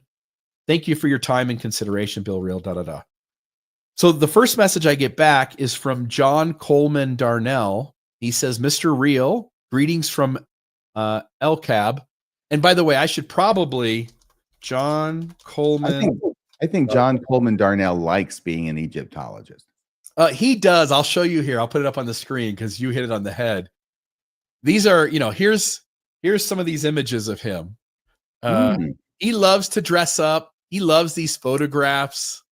Sort of that, like, I don't know, like that 1800s kind of photograph look. I feel like there should be sort of a soundtrack playing whenever we look at pictures of him. It would go something like this. Dun, dun, dun, dun, dun, dun. Yeah. He wants to be that guy. So now knowing that, greetings from El Cab. I am at the moment working at Desert Sites back at El Cab for today. So I am able to reply only briefly.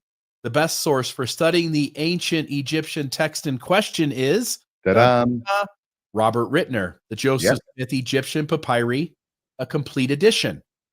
Rittner, by the way, he doesn't know my experience, so he doesn't know that I've already got at least a basic handle on all of this stuff. He assumes I'm a newbie, and so he wants to point me in the right direction. So he pointed you're a Nubian? No, but a newbie. A newbie, yes. Okay. Rittner will discuss this text, which is part of the breathing permit of Hor. The text that Smith interpreted as the Book of Abraham, I believe the fragment in question is now missing, probably lost in the Chicago fire. That's potentially true. One of the things I thought about as I was working on this episode was that maybe Smith intentionally got rid of facsimile 3 to hide his cover up, to hide his edit of the Anubis head. But Dan Vogel at least suggested, and maybe there's other evidence out there, but suggested that facsimile 3 was in existence after Smith's death. It was one of the things that, like, Lucy Mack Smith at the Nauvoo House would show people, but it does not exist today. It is gone. So although 3 other portions of the same document are extant or existing, but please check the Rittner volume, which I do not have in LCAB. The DJD MDWNINPW, again, he's pointing to the way in which English-speaking people would represent the Egyptian text. And he's pointing to the text that's a words spoken by Anubis is copied sufficiently, though only partially, to allow that to be ascertained. And of course, the parallels from other breathing permit documents allow one to correct problems with the signs as they were copied. So he was very helpful in that regard. Yeah. And by the way, in spite of the things I say, I mean, I'm glad that he enjoys it. And I think that it was very nice of him to respond at all to a complete stranger emailing him out of nowhere. And I think that's wonderful. The Egyptologist Let me know if I'm boring you. No. It's been a long week, as you can imagine. My eyes are dry. I've had allergies for a week too. So I'll just note here that I sent an email off to a bunch of Egyptologists. Anybody who responded, such as him responding here, I would have been the only one who saw that. So Karakuni also responded. Now we need to set, that's the same thing. That's just a bigger writing. But we need to set the stage here for Karakuni. Karakuni is an American Egyptologist and archaeologist. She's a professor of Egyptian art and architecture at the University of California, Los Angeles, UCLA. Specializes in craft production, coffin studies, and economies in the ancient world, particularly the Ramesside era. She's the chair of the Department of Near Eastern Language and Cultures at UCLA. As well as for her scholarly work, she's known for hosting television shows on ancient Egypt on the Discovery Channel, as well as writing a popular press book on the subject. She once was asked questions by a questioning Mormon in regards to Mormon Egyptologist, and specifically Carrie Molstein. And Dr. Karakuni, this is just another part of her stuff. This was another synopsis of her credentials. I think most of that stuff is in the thing above, but she's a frequent guest on National Geographic, the History Channel, Yeah. PBS. She's given TED Talks that have drawn thousands of views and listens. She's one of the most recognizable and respected voices in the field of Egyptology.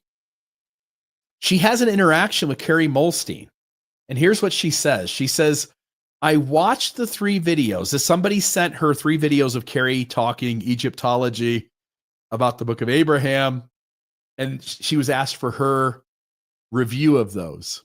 And she said, I watched the 3 videos, and I don't agree with any of it. The ancient Egyptians had no concept of Abraham, so I don't know where he gets these comparisons. And no, most Egyptologists do not agree, despite what Carrie says. I know Carrie, but I do not have much respect for his work. Ouch. Now I have even less. Zing. The fact that he is digging in Egypt is even more worrisome. The PhD was awarded before I arrived at UCLA, although I know that Carrie finished his text-based dissertation after only 2 years of Egyptian language training, which is rather laughable. Wow. Now, by the way, another point to demonstrate that is that when Molstein sees that magic spell on the Leiden Papyrus 384, Right. I-384, Molstein says, it says Abraham upon the couch. Well, guess what? What Kara Cooney's pointing to is that Carrie Molstein doesn't actually read Egyptian very well, and that he should have done multiple more years in order to get out the degree that he did, and that him finishing it quicker than others is actually takes away from his credibility. It's not like he's a genius who finished his schooling fast. It's that somehow he got a little bit of a shortcut to the Egyptian language training, and he demonstrates that he's no good at that by misidentifying what's being said in Leiden Papyrus I-384. Now, I'd like to see a debate between these two, wouldn't you? I'd love to see a debate between these two. I have a funny feeling that Molstein might make more of these facial expressions if that were to take place. Kara Cooney continues. She says, have you read Robert Rittner's work about this in Journal of Near Eastern Studies? It's the best out there. Carrie is just spinning out the same Mormon rhetoric. What is different is Mormons are funding PhDs in Egyptology and biblical studies, then funding positions at BYU and elsewhere, and passing these people off as experts when they are only ideologically driven researchers, not experts interested in actual evidence. And that also is demonstrated by Carrie Molstein's statement that he starts off with the assumption that the Book of Abraham is true and tries to fit everything into that. So he certainly is confirming what Kara says here. And then she finishes by saying, thanks for sending. It's important to know who these people are. I will send it on to Robert Rittner of the University of Chicago if that's okay with you. Now, obviously, this was not part of her response to you. This is Oh. from several years ago when Robert Rittner was still with us. This was just me trying to establish who Kara Cooney is, show that she's already had interactions in regards to the scholarship around Egyptology and Mormonism, and that she very well knows what's going on here. Right. And it's interesting that there's a similarity, not an identicality, but a similarity in the relationship of Kara Cooney and Carrie Mulestein, as was had between Robert Rittner and John Gee. Obviously, Robert Rittner and John Gee both were at the same university, except that one was the teacher, Robert Rittner, and one was the student, John Gee. He was actually his teacher. That was at Harvard, Yale. I can't remember. Do you remember which one of those? Some people will be very offended that I can't remember the difference between Harvard and Yale, but from the West Coast, they all kind of look the same to me. I think it was Yale. I'm going to stick with Yale. Something about Gee. I think he's a Yale man. And with Kara Cooney and Carrie Mulestein, she was not his teacher, but she comes in after he was there as a very important. She's concerned about how her university looks, you know, and having given an Egyptology degree to Carrie Mulestein makes UCLA look bad, at least their Egyptology department, in Kara Cooney's opinion. Yeah, and in both instances, Cooney and Rittner are the teachers. Not Kara isn't Molstein's teacher, but she Right. teaches at the same school he gets his Yes. some of his His degree. degree from. And she is embarrassed by not only that he got a degree, but that he didn't really finish the correct coursework in order to get it. She seems to think, by her words, it seems like she's indicating he got some sort of break or shortcut and really didn't walk away having done the work to get the credentials that he got. But in But, both, we have to be, grateful, I think, at least for Robert Rittner and the relationship with John Gee, because I don't think Robert Rittner would have spent all the hours and hours, I mean, thousands of hours, researching something as out of the way and non-constructive to his entire career as the Book of Abraham, except for the fact that he wanted to make things right. And I think he felt some kind of responsibility, that John Gee being his student and going out and perpetuating all of these lies and myths and half-truths about real Egyptology in order to make Joseph Smith look like he knew what he was doing. I think that was a deep sense of dissatisfaction and discontent to Robert Rittner, and he responded accordingly. now that you know who Kara Cooney is and what interactions she's had in regards to Mormonism, Cooney wrote me back as well. She said, "Dear Bill, these late books of breathing aren't my area of expertise, and I would consult." She doesn't know about Darnell's response to me, so now she's telling me where I should go check, and she says I should consult Robert Rittner for this, and she points me to the same book, the Joseph Smith Egyptian Papyri. The idea that the Anubis figure is recut is interesting. I didn't know the wood blocks were preserved. She didn't even know those existed still. And so she learned something too, which I thought was kind of cool. But I got a response back from Kara Cooney. And so both her and Darnell both say, look, we're not the people to talk to. Go check out Rittner's work. Rittner really is the expert. And it really is sad that we don't have him among us anymore. So again, everything is right. All the text, these are various places where the text is correct or close enough that we know that it was original to the original facsimile 3. We already talked about that. I'll just end here. I've got one more thing I want to share, but I'll just end here with a little image of Anubis crying and Joseph Smith getting the last laugh on Anubis until Paul Osborne came along and put things back the way they belong. And then I'll just, one last thing for more bonus material. I did this at Sunstone. I don't want to spend a ton of time on this, but I'll just note, because I don't want to come back to the Book of Abraham anytime soon, unless it's necessary. And so I'll end sort of this phase I've been on talking about the Book of Abraham by just knocking out of the park the reasons why both the missing scroll theory and the catalyst theory are not workable. The problem with the missing scroll theory is really 8. Witnesses noted 2 longer scrolls and 2 to 3 smaller pieces. That's what Cowdery said, by the way. I'm sorry. So you're correct. Witnesses, Oliver Cowdery noted 2 longer scrolls and 2 to 3 smaller pieces. These are all accounted for. I didn't want to say I told you so. And Cowdery said that in 1835, which is contemporary to the very moment they're coming into Joseph's possession. So it's by the way, Wikipedia says there's some confusion about it. Yeah, that's what Oliver Cowdery says, and it says 2 or 3 or maybe even 4. So it is a little bit up in the air, but I think this is the best guess. Yep.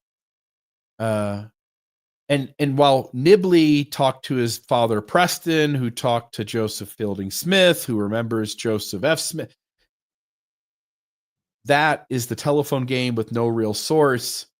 Cowdery is a contemporary source speaking at the time.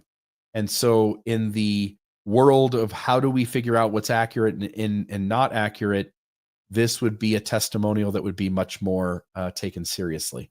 Number 2, Joseph Smith and his scribes used characters only from the existing papyri in the Kirtland Egyptian papers, and all indications are that it was connected to the translation. So we see the symbols in the left margin and then the sentences or paragraph that those translate to in the Book of Abraham to the right.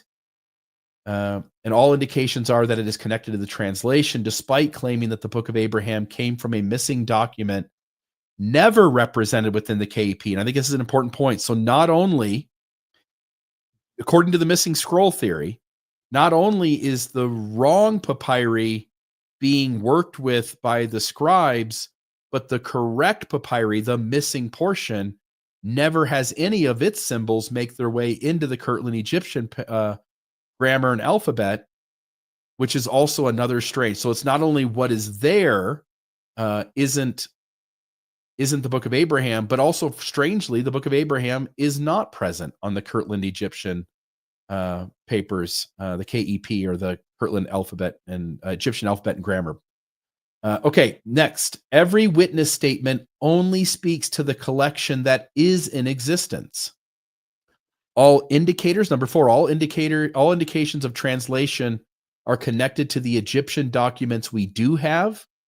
Number 5, great effort was made to preserve and display the breathing permit of Hor and facsimile 1 as pertinent to the Book of Abraham translation. Number 6, experts have accounted for the lengths of the rolls, concluding nothing from them is missing. Number 7, nothing in Egyptian antiquity indicates Book of Abraham material being present in Egyptian documents. And number 8, I thought this was a big one. Guy said there's a missing scroll, but in reality, if we take his argument seriously, there has to be 3 missing scrolls. Dan Vogel pointed out that we're missing the scroll that represents the Book of Joseph, but we're also missing a scroll that represents Princess Cottoman, as Smith said that was in there as well. And then lastly, the problems of the catalyst theory. It moves the goalpost. The original claim was that Smith translated the Book of Abraham from ancient Egyptian papyri. The catalyst theory changes this after the fact to say he merely received revelation sparked by those papyri. That's not a minor shift. It's a total rewrite of the original narrative. Number 2, the text itself claims a translation. The Book of Abraham opens up with the writings of Abraham, written by his own hand upon papyrus. That's not a metaphor. That's a concrete claim of provenance. Joseph Smith believed he was translating multiple historical records, including. And by the way, I'm going to go out on a limb here and say conclusively what I think is definitely largely true. I believe that there is no Mormon author who wrote anything other than this. Here's the thing, okay? At some point, we've got a point where we realize that Abraham didn't write these things. It was probably around 1967 or 68, okay? After these were discovered and began to be examined, and we understood that they were only from the 3rd century BCE at the earliest, instead of 1800 BCE or so, when Abraham would have lived and would have been around to write his hand. I'm going to suggest to you, I think this is absolutely true, that there was no Mormon who made this argument, in other words, about that it wasn't really written by Abraham's hand upon papyrus. It was just a metaphor. Nobody made that argument until after it was found out that Abraham could not have written this with his own hand. In other words, after the late 1960s. Everything is after the fact apologetics. Smith never advocated some catalyst theory. Smith never advocated for some missing scroll. He was clearly working with what we know to have existed, and most of that is still in existence today. Okay, so let's see here. Number 3, Joseph Smith believed he was translating multiple records, including from Smith himself, that he believed he was literally translating Egyptian. He even tried to decode Egyptian characters using the grammar and alphabet of the Egyptian language, the Gal, which aligns with Book of Abraham verses. Number 4, it undermines the church translation narrative. If the papyri didn't contain Abraham's writings, then what was translated? The church still teaches that the Book of Mormon is a literal translation of golden plates. Are we to assume that every translation was just a catalyst? This blurs doctrinal boundaries. In other words, every one of Joseph's translation productions, if we take a faithful view, we need each of those things to have been translated in a different manner from all the others. And that is because the more we learn about history, the less Joseph Smith's translation productions look like translations. That's the reason why the catalyst theory was invented, and why it may be in the process of being applied by the church to the Book of Mormon as well. Yeah, it seems like that's coming, isn't it? The the expansion theory of Blake Ostler is a step on the way to a catalyst theory. It's the expansion theory is a partial catalyst theory. It is I'm sorry. Yes, it is a catalyst theory. It is a catalyst theory. He's saying he saw smaller bits and then it was expanded in his imagination and his experience from there, I believe. Yep. Number 5, no scriptural precedent for this kind of revelation. There is no biblical or LDS precedent for receiving revelation from a document that is totally unrelated to the revealed content. Revelation is said to come through the Spirit, not by staring at Egyptian funerary text. Number 6, the catalyst wasn't special. The surviving fragments are ordinary Egyptian funerary texts, common and not particularly rare or spiritually potent. Why would these generic texts act as a catalyst for such unique scripture? Number 7, the theory is purely reactive. This is what you were pointing to, RFM. It only emerged after the papyri were rediscovered in the 1960s and found not to match the Book of Abraham. It's a defensive move, not a result of revelation, prophecy, consistent theology, or real scholarship. It conflicts with the facsimiles. This is number 8. Joseph gave interpretations of the facsimiles that have been thoroughly discredited by Egyptologists. If the text came by revelation, why did he provide literal and incorrect explanations of actual Egyptian symbols? Number 9, it put God in an awkward position. Why would God choose to deliver Abrahamic scripture through documents that would later be exposed as unrelated Egyptian funerary text? It creates unnecessary divine misdirection. Number 10, it relies on special pleading. The catalyst theory asks for unique rules that only apply when Mormon scripture is in trouble. If another religion used this logic, apologists would scoff. But here, it's embraced to salvage belief. Last 5, this is it. Number 11, it creates a slippery slope. If Joseph didn't need accurate source material to produce scripture, what's to stop any religious leader from claiming divine scripture based on random stimuli? The standard of truth gets uncomfortably elastic. And I'll throw in here, as long as we're in the middle of this long list, that if you have a theory, you need to stick with your theory, okay? The problem with the catalyst theory is that it's there to explain all the things that Joseph Smith got wrong, and they are legion that do not match what these things actually say. But there are a few things, a handful of strained interpretations that apologists will often use. John Gee will use them. Stephen B. Smoot will use these, okay? But that is inconsistent argument, because if it is a catalyst theory, then there should be no connections. In other words, he's not interpreting it really. It's a catalyst. Therefore, there should be no connections between what he comes up with in ancient Egyptology, or if there are any connections, they should be viewed as coincidence, correct? And these look an awful lot like coincidence. On the other hand, so what I'm saying is, if you're saying catalyst theory, you don't get to point to pieces of evidence or connections as evidence or parallels as evidence, because the catalyst theory excludes them as evidence by its own terms. The other side of it is, if you still want to go on with this handful of strained connections between the Book of Abraham and what the Egyptologists say it means, then they should all be connected, okay? There shouldn't just be a handful of strained connections. They should all be correct, or at least, where Egyptologists today could say, yeah, I see where that would be coming from. I might disagree with that, but yeah, that makes sort of sense. But they're not.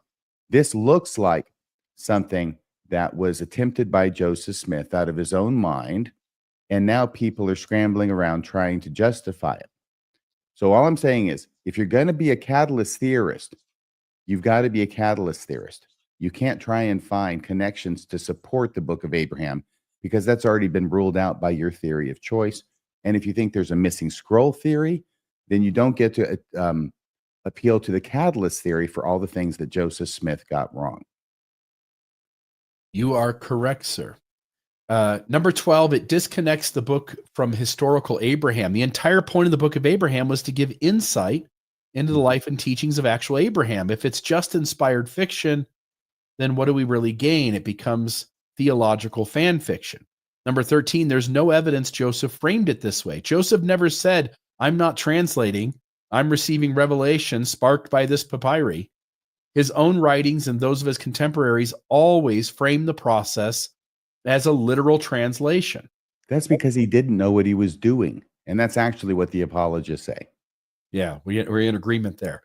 It undermines trust in prophetic claims if Joseph misrepresented the origin of the book of Abraham, knowingly or unknowingly. How are believers to confidently trust other prophetic claims about priesthood, ordinances, or scripture? And then lastly, it alienates believers who trusted the original claim. Many lifelong believers accepted the book of Abraham as literal ancient scripture. Pivoting to a catalyst theory can feel like gaslighting, implying they misunderstood what was never clearly explained to begin with. And so with that, Think about that, is Bill. Anubis. How bad a position does an apologist have to be in where their explanation and defense for Joseph Smith as a translator is he didn't know what he was doing? Yeah, and that really is what they suggest, that he looked at the papyri. He thought that was the book of Abraham. Meanwhile, God's doing some sort of bait and switch, and he is the one who's essentially giving Joseph not only the text of the book of Abraham, but who's telling him what the facsimiles mean, all the things in the facsimiles, what they mean. Meanwhile, it has nothing to do with the book of Abraham. It's a strange thing. So there's that. Okay, I'm going to put the banner up on the bottom. Folks can call in if they want to call the show, 662-667-6667. I'm sorry, folks, for those of you who have gotten sort of the end of your rope with Book of Abraham stuff. We've done a lot of that in the last few months. I think this will be the last one for a little while. So there's that. I think that probably hardly a day goes by when some faithful Mormon somewhere doesn't get their shelf absolutely nuked by the Book of Abraham. Yeah. I need to step away for just a second, RFM, to grab my phone. It's just right over there, I believe. Okay. I'll be right so back. What am I going to do while you're gone? If you can just talk for a moment, and I don't know what you're going to talk about, but maybe tell It'll folks. probably be about you. How about you talk about the event Saturday or Sunstone or Monday night and anything? Where is your phone? I mean, it's just a few feet away, right? I think so. But okay, on your mark, get set, go. Okay. I feel like Two-Face. It's a rare DC reference from me.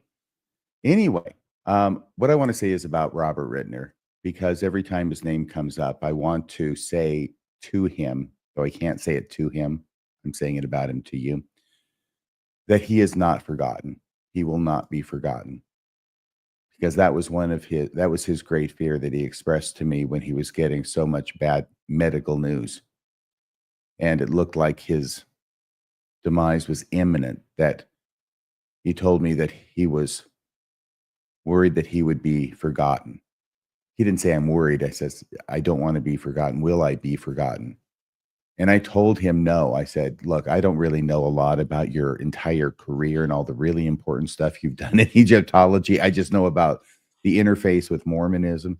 And on that alone, the research you've done about the Book of Abraham will never be forgotten by generation after generation of grateful Latter-day Saints and former Latter-day Saints. So here's to you, Robert. Yeah, Rittner really gave us a chance to have a real Egyptologist clearly explain how non-Mormon Egyptologists see things. And he did it over a course of a lifetime. I mean, it's not just the book that we mentioned earlier. It's not just the podcast with Mormon stories. He wrote a paper while at the University of Chicago that had to do with Book of Abraham stuff as well. He's spoken openly about John Gee. Still available on the internet. Yeah. I think it has OI in it, Oriental Institute, University of Chicago. Yep. In the address, but you can just Google it. Yeah. Just note, phone lines are open, 662-667-6667. Maybe nobody wants to chat anymore about this. That's fine too. And then I'll just put a link in the live chat if somebody wants to come in studio and talk about this. The one thing I think the research, maybe something could be discovered. I've talked to Dan Vogel about this, but is to figure out exactly when facsimile 3 disappeared. It may have been the Chicago fire. We do know that collection was split up into 2 or 3 smaller collections, and at least some of that we don't have today. And we are left to assume it was destroyed in the Chicago fire, and we thought all of it was.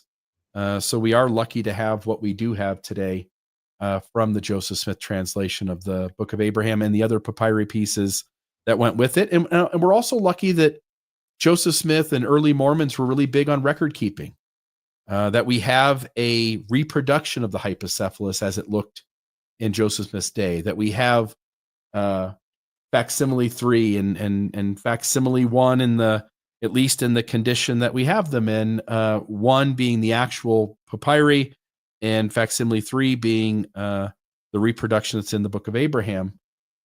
So we're lucky to have at least as much as we do. And it really is Mormonism's effort to be good record keepers that leads to us being able to figure out a lot of the bullshit of Mormonism. They really did themselves in by having their people be a record keeping people.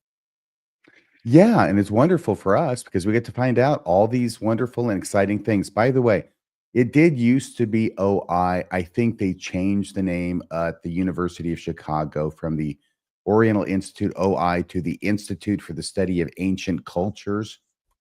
So it's not under OI anymore. I think it was, but it's under ISAC, Institute for the Study of Ancient Cultures. I was just opening up something here. I don't know if I'm going to put this up on the screen. Let's see. It's a 19-page document. It is a response to the church's essay on the Book of Abraham, and it's pretty dense, but nonetheless devastating. Is this the? Let me add this here. Let's get rid of that.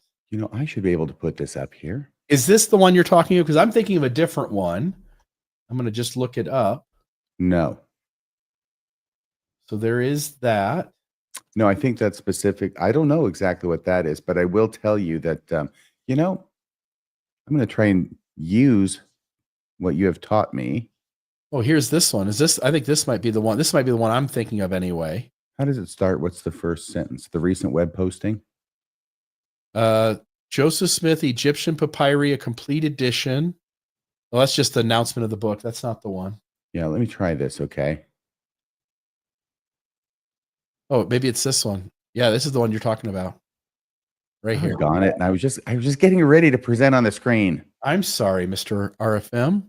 I beat you to it.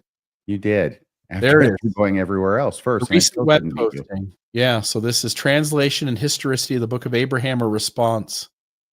And this is really well done. This is a really quick run through of the issues. But he goes through it all. So there's that. Yeah.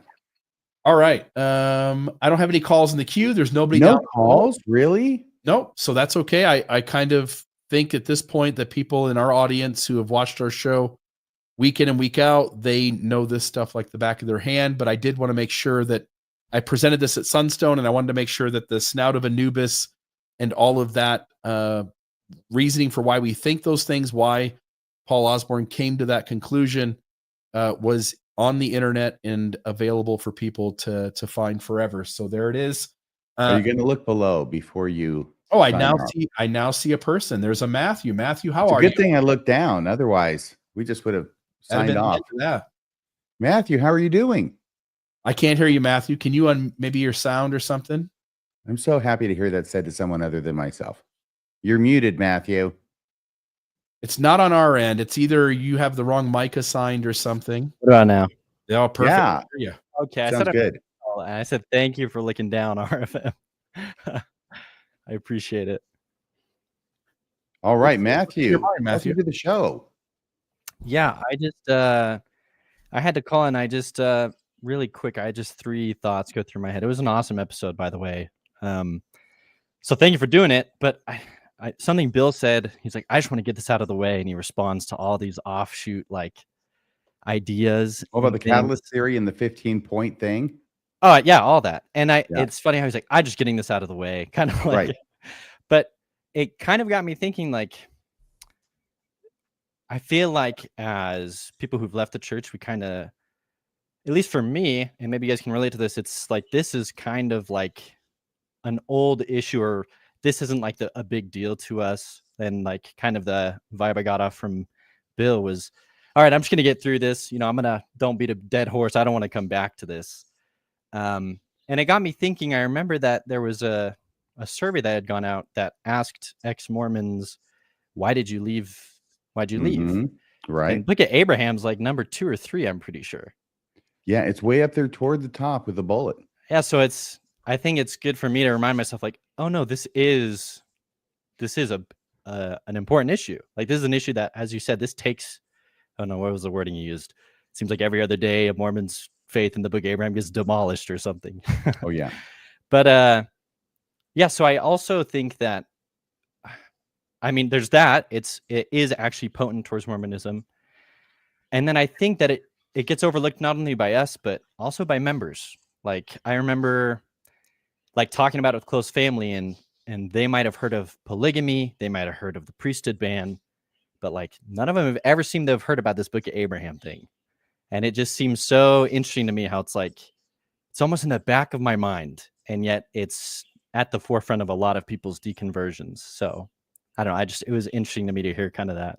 I just put up on the screen, Matthew, the Open yeah, there it Story is. Foundation survey that I think you're speaking about. And Book of Abraham was number 1, a moderate to strong factor in their disillusionment. 81% said the Book of Abraham was a moderate or strong factor, and that it was the primary factor.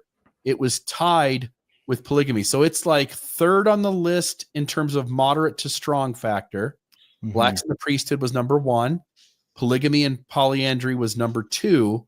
And then in terms of being a primary factor, the main reason why people lost their faith in Mormonism, polygamy, polyandry, and Book of Abraham are tied for first at 26%. I think one of the reasons for that is it's not a moral issue like polygamy and polyandry and blacks in the priesthood, but it's a crime scene, and all the facts are left at the crime scene. We now have them all. And so really all that apologists can do is try and get Joseph Smith away from where the crime occurred and give him an alibi. But that's the best they can do, and try and pin it on the scribes, because it's so obvious that it was wrong, that if Joseph Smith had anything to do with it, then we can kiss goodbye his reputation as a translator, which is pretty darn well tied up with his title of prophet, seer, and revelator, being the only president of the church who had all 3 titles: prophet, seer, revelator, and translator, all with capitals. Yeah, I guess it's just so interesting to me, because I feel like maybe I don't know when the shift happened, but to me, it's like the moral issues are way worse. Like that should be what takes people out. So it's just interesting to see how it's like, okay, yeah, like the polygamy or the racism or the sexism, or take any number of the plethora of ancient, historical, or even modern day, moral or ethical problems, and somehow we can get around those. But then, like, it's just fascinating to me that, oh no, that doesn't bug, or that isn't the thing that takes people out or whatever. Bill, do you recall, because I think I do, but I'm probably remembering it wrong, which I usually do, but there was an age difference between these issues, in that I think it was the younger people who had become disaffected from the church were more likely to have been influenced by moral issues like women in the priesthood or polygamy than older members of the church who ended up becoming disaffected, who are more likely to be influenced by things like the Book of Abraham. It's either that way or the other way, but I think it's the way I said. Do you remember, Bill? Yeah, only anecdotally do I know anything about the truth of what you're saying. So I do know that the younger generations, there have been mentions by Jana Reese and others that the younger generation is much more concerned with the moral issues and thinking about things like inclusivity and marginalization and those kinds of functions. But I don't know of anything like that in this survey. I will show, just because I think it's interesting, I'll put this back up. By the way, I'm confirming this on the internet that apparently I remembered it correctly. Yeah, I think you're right. And not only is the survey about like what was the issue that people lost faith over, but they asked the question sort of differently. They go, if you no longer believe that the LDS Church is the true church and once did, which of the following factors, which one of the following were factors in your loss of belief? And so these weren't specific issues; these were more general.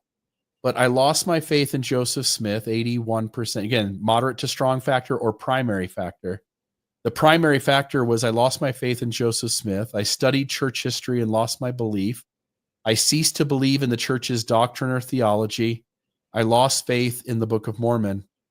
And there's a few others too, but those ones there, 35, 38, 39, 39.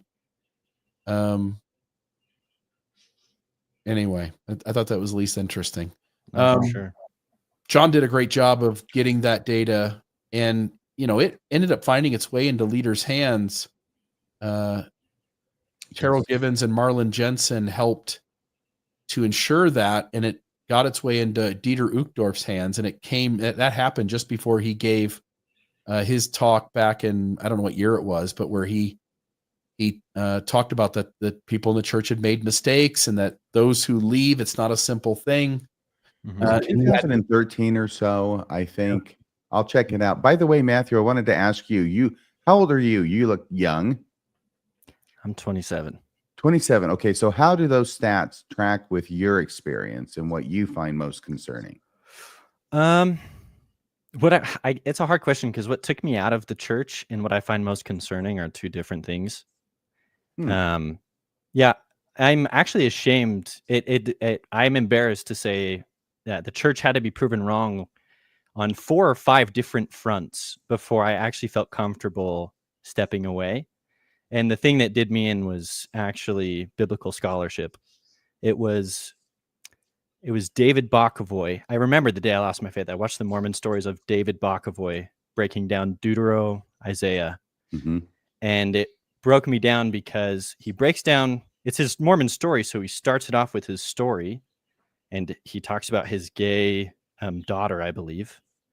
And I just remember feeling like an overwhelming, at the time I would have said the spirit, but I was just like, this guy has Christ-like love. Like it brought me to tears. At the time, I was very conservative. I definitely homophobic. And so to hear him, it like actually changed my mind. I was like, wow, that is the most loving response I've ever felt or heard from someone. And so that really established this man has the spirit of Christ. And then he proceeded in the next 3 hours to just tear apart, the Book of Mormon through Deutero, Isaiah. And so I went, wow, if someone can be that Christ-like and rock me to my core and then present this information to me. Anyways, so those are the issues that took me out.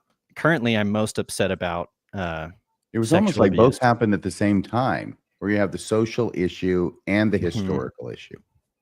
Yeah, and I mean, I think at that point, I was already aware of like all like the Book of Abraham, and I was already aware of. I was super unapologetic. But those things, yeah, it was biblical scholarship where I was like, wow, yeah, you can't really get around. Actually, I think you said it, RFM. You said, the more you look into it, the harder it becomes to actually sort through it. And so many apologists, and even myself earlier on, I just realized I never looked into it.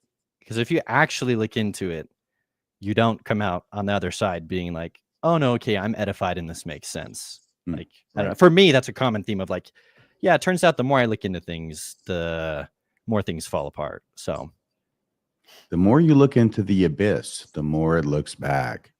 Yes. And that explains why, I don't know what percentage it is, but it's high. I'm going to say 80%, 85% of active, faithful, believing Latter-day Saints, anytime a conversation starts to even encompass any of these things, they immediately are like, I just trust the brethren. I just act with faith. I just have faith. I just trust that God will work it out on the other side. I don't all get the thought stoppers.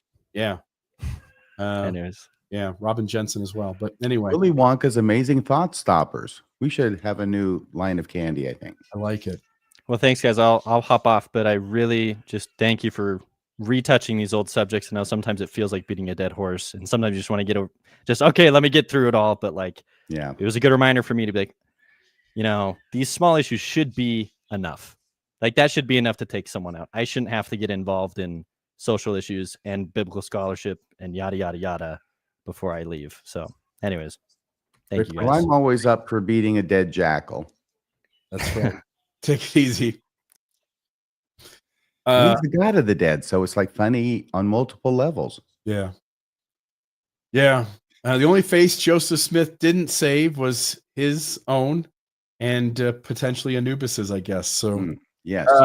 all right. Well, that is tonight's episode of Mormonism Live. Please hit the like button. Please subscribe. And more than anything, folks, we really do need donations to survive. And I hope that you will consider going to MormonismLive.org, clicking the donate button. $5 or $10 a month allows us to continue putting out scholarship, historical analysis, and keeping up with current events, and to spend our life energy bringing this cool stuff to you.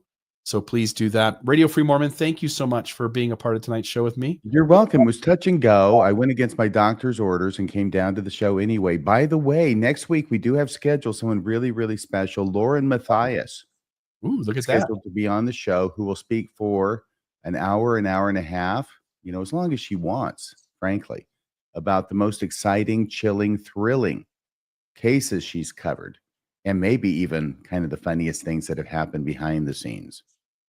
Ooh, crime stuff next week on Mormonism Live. Hidden true crime.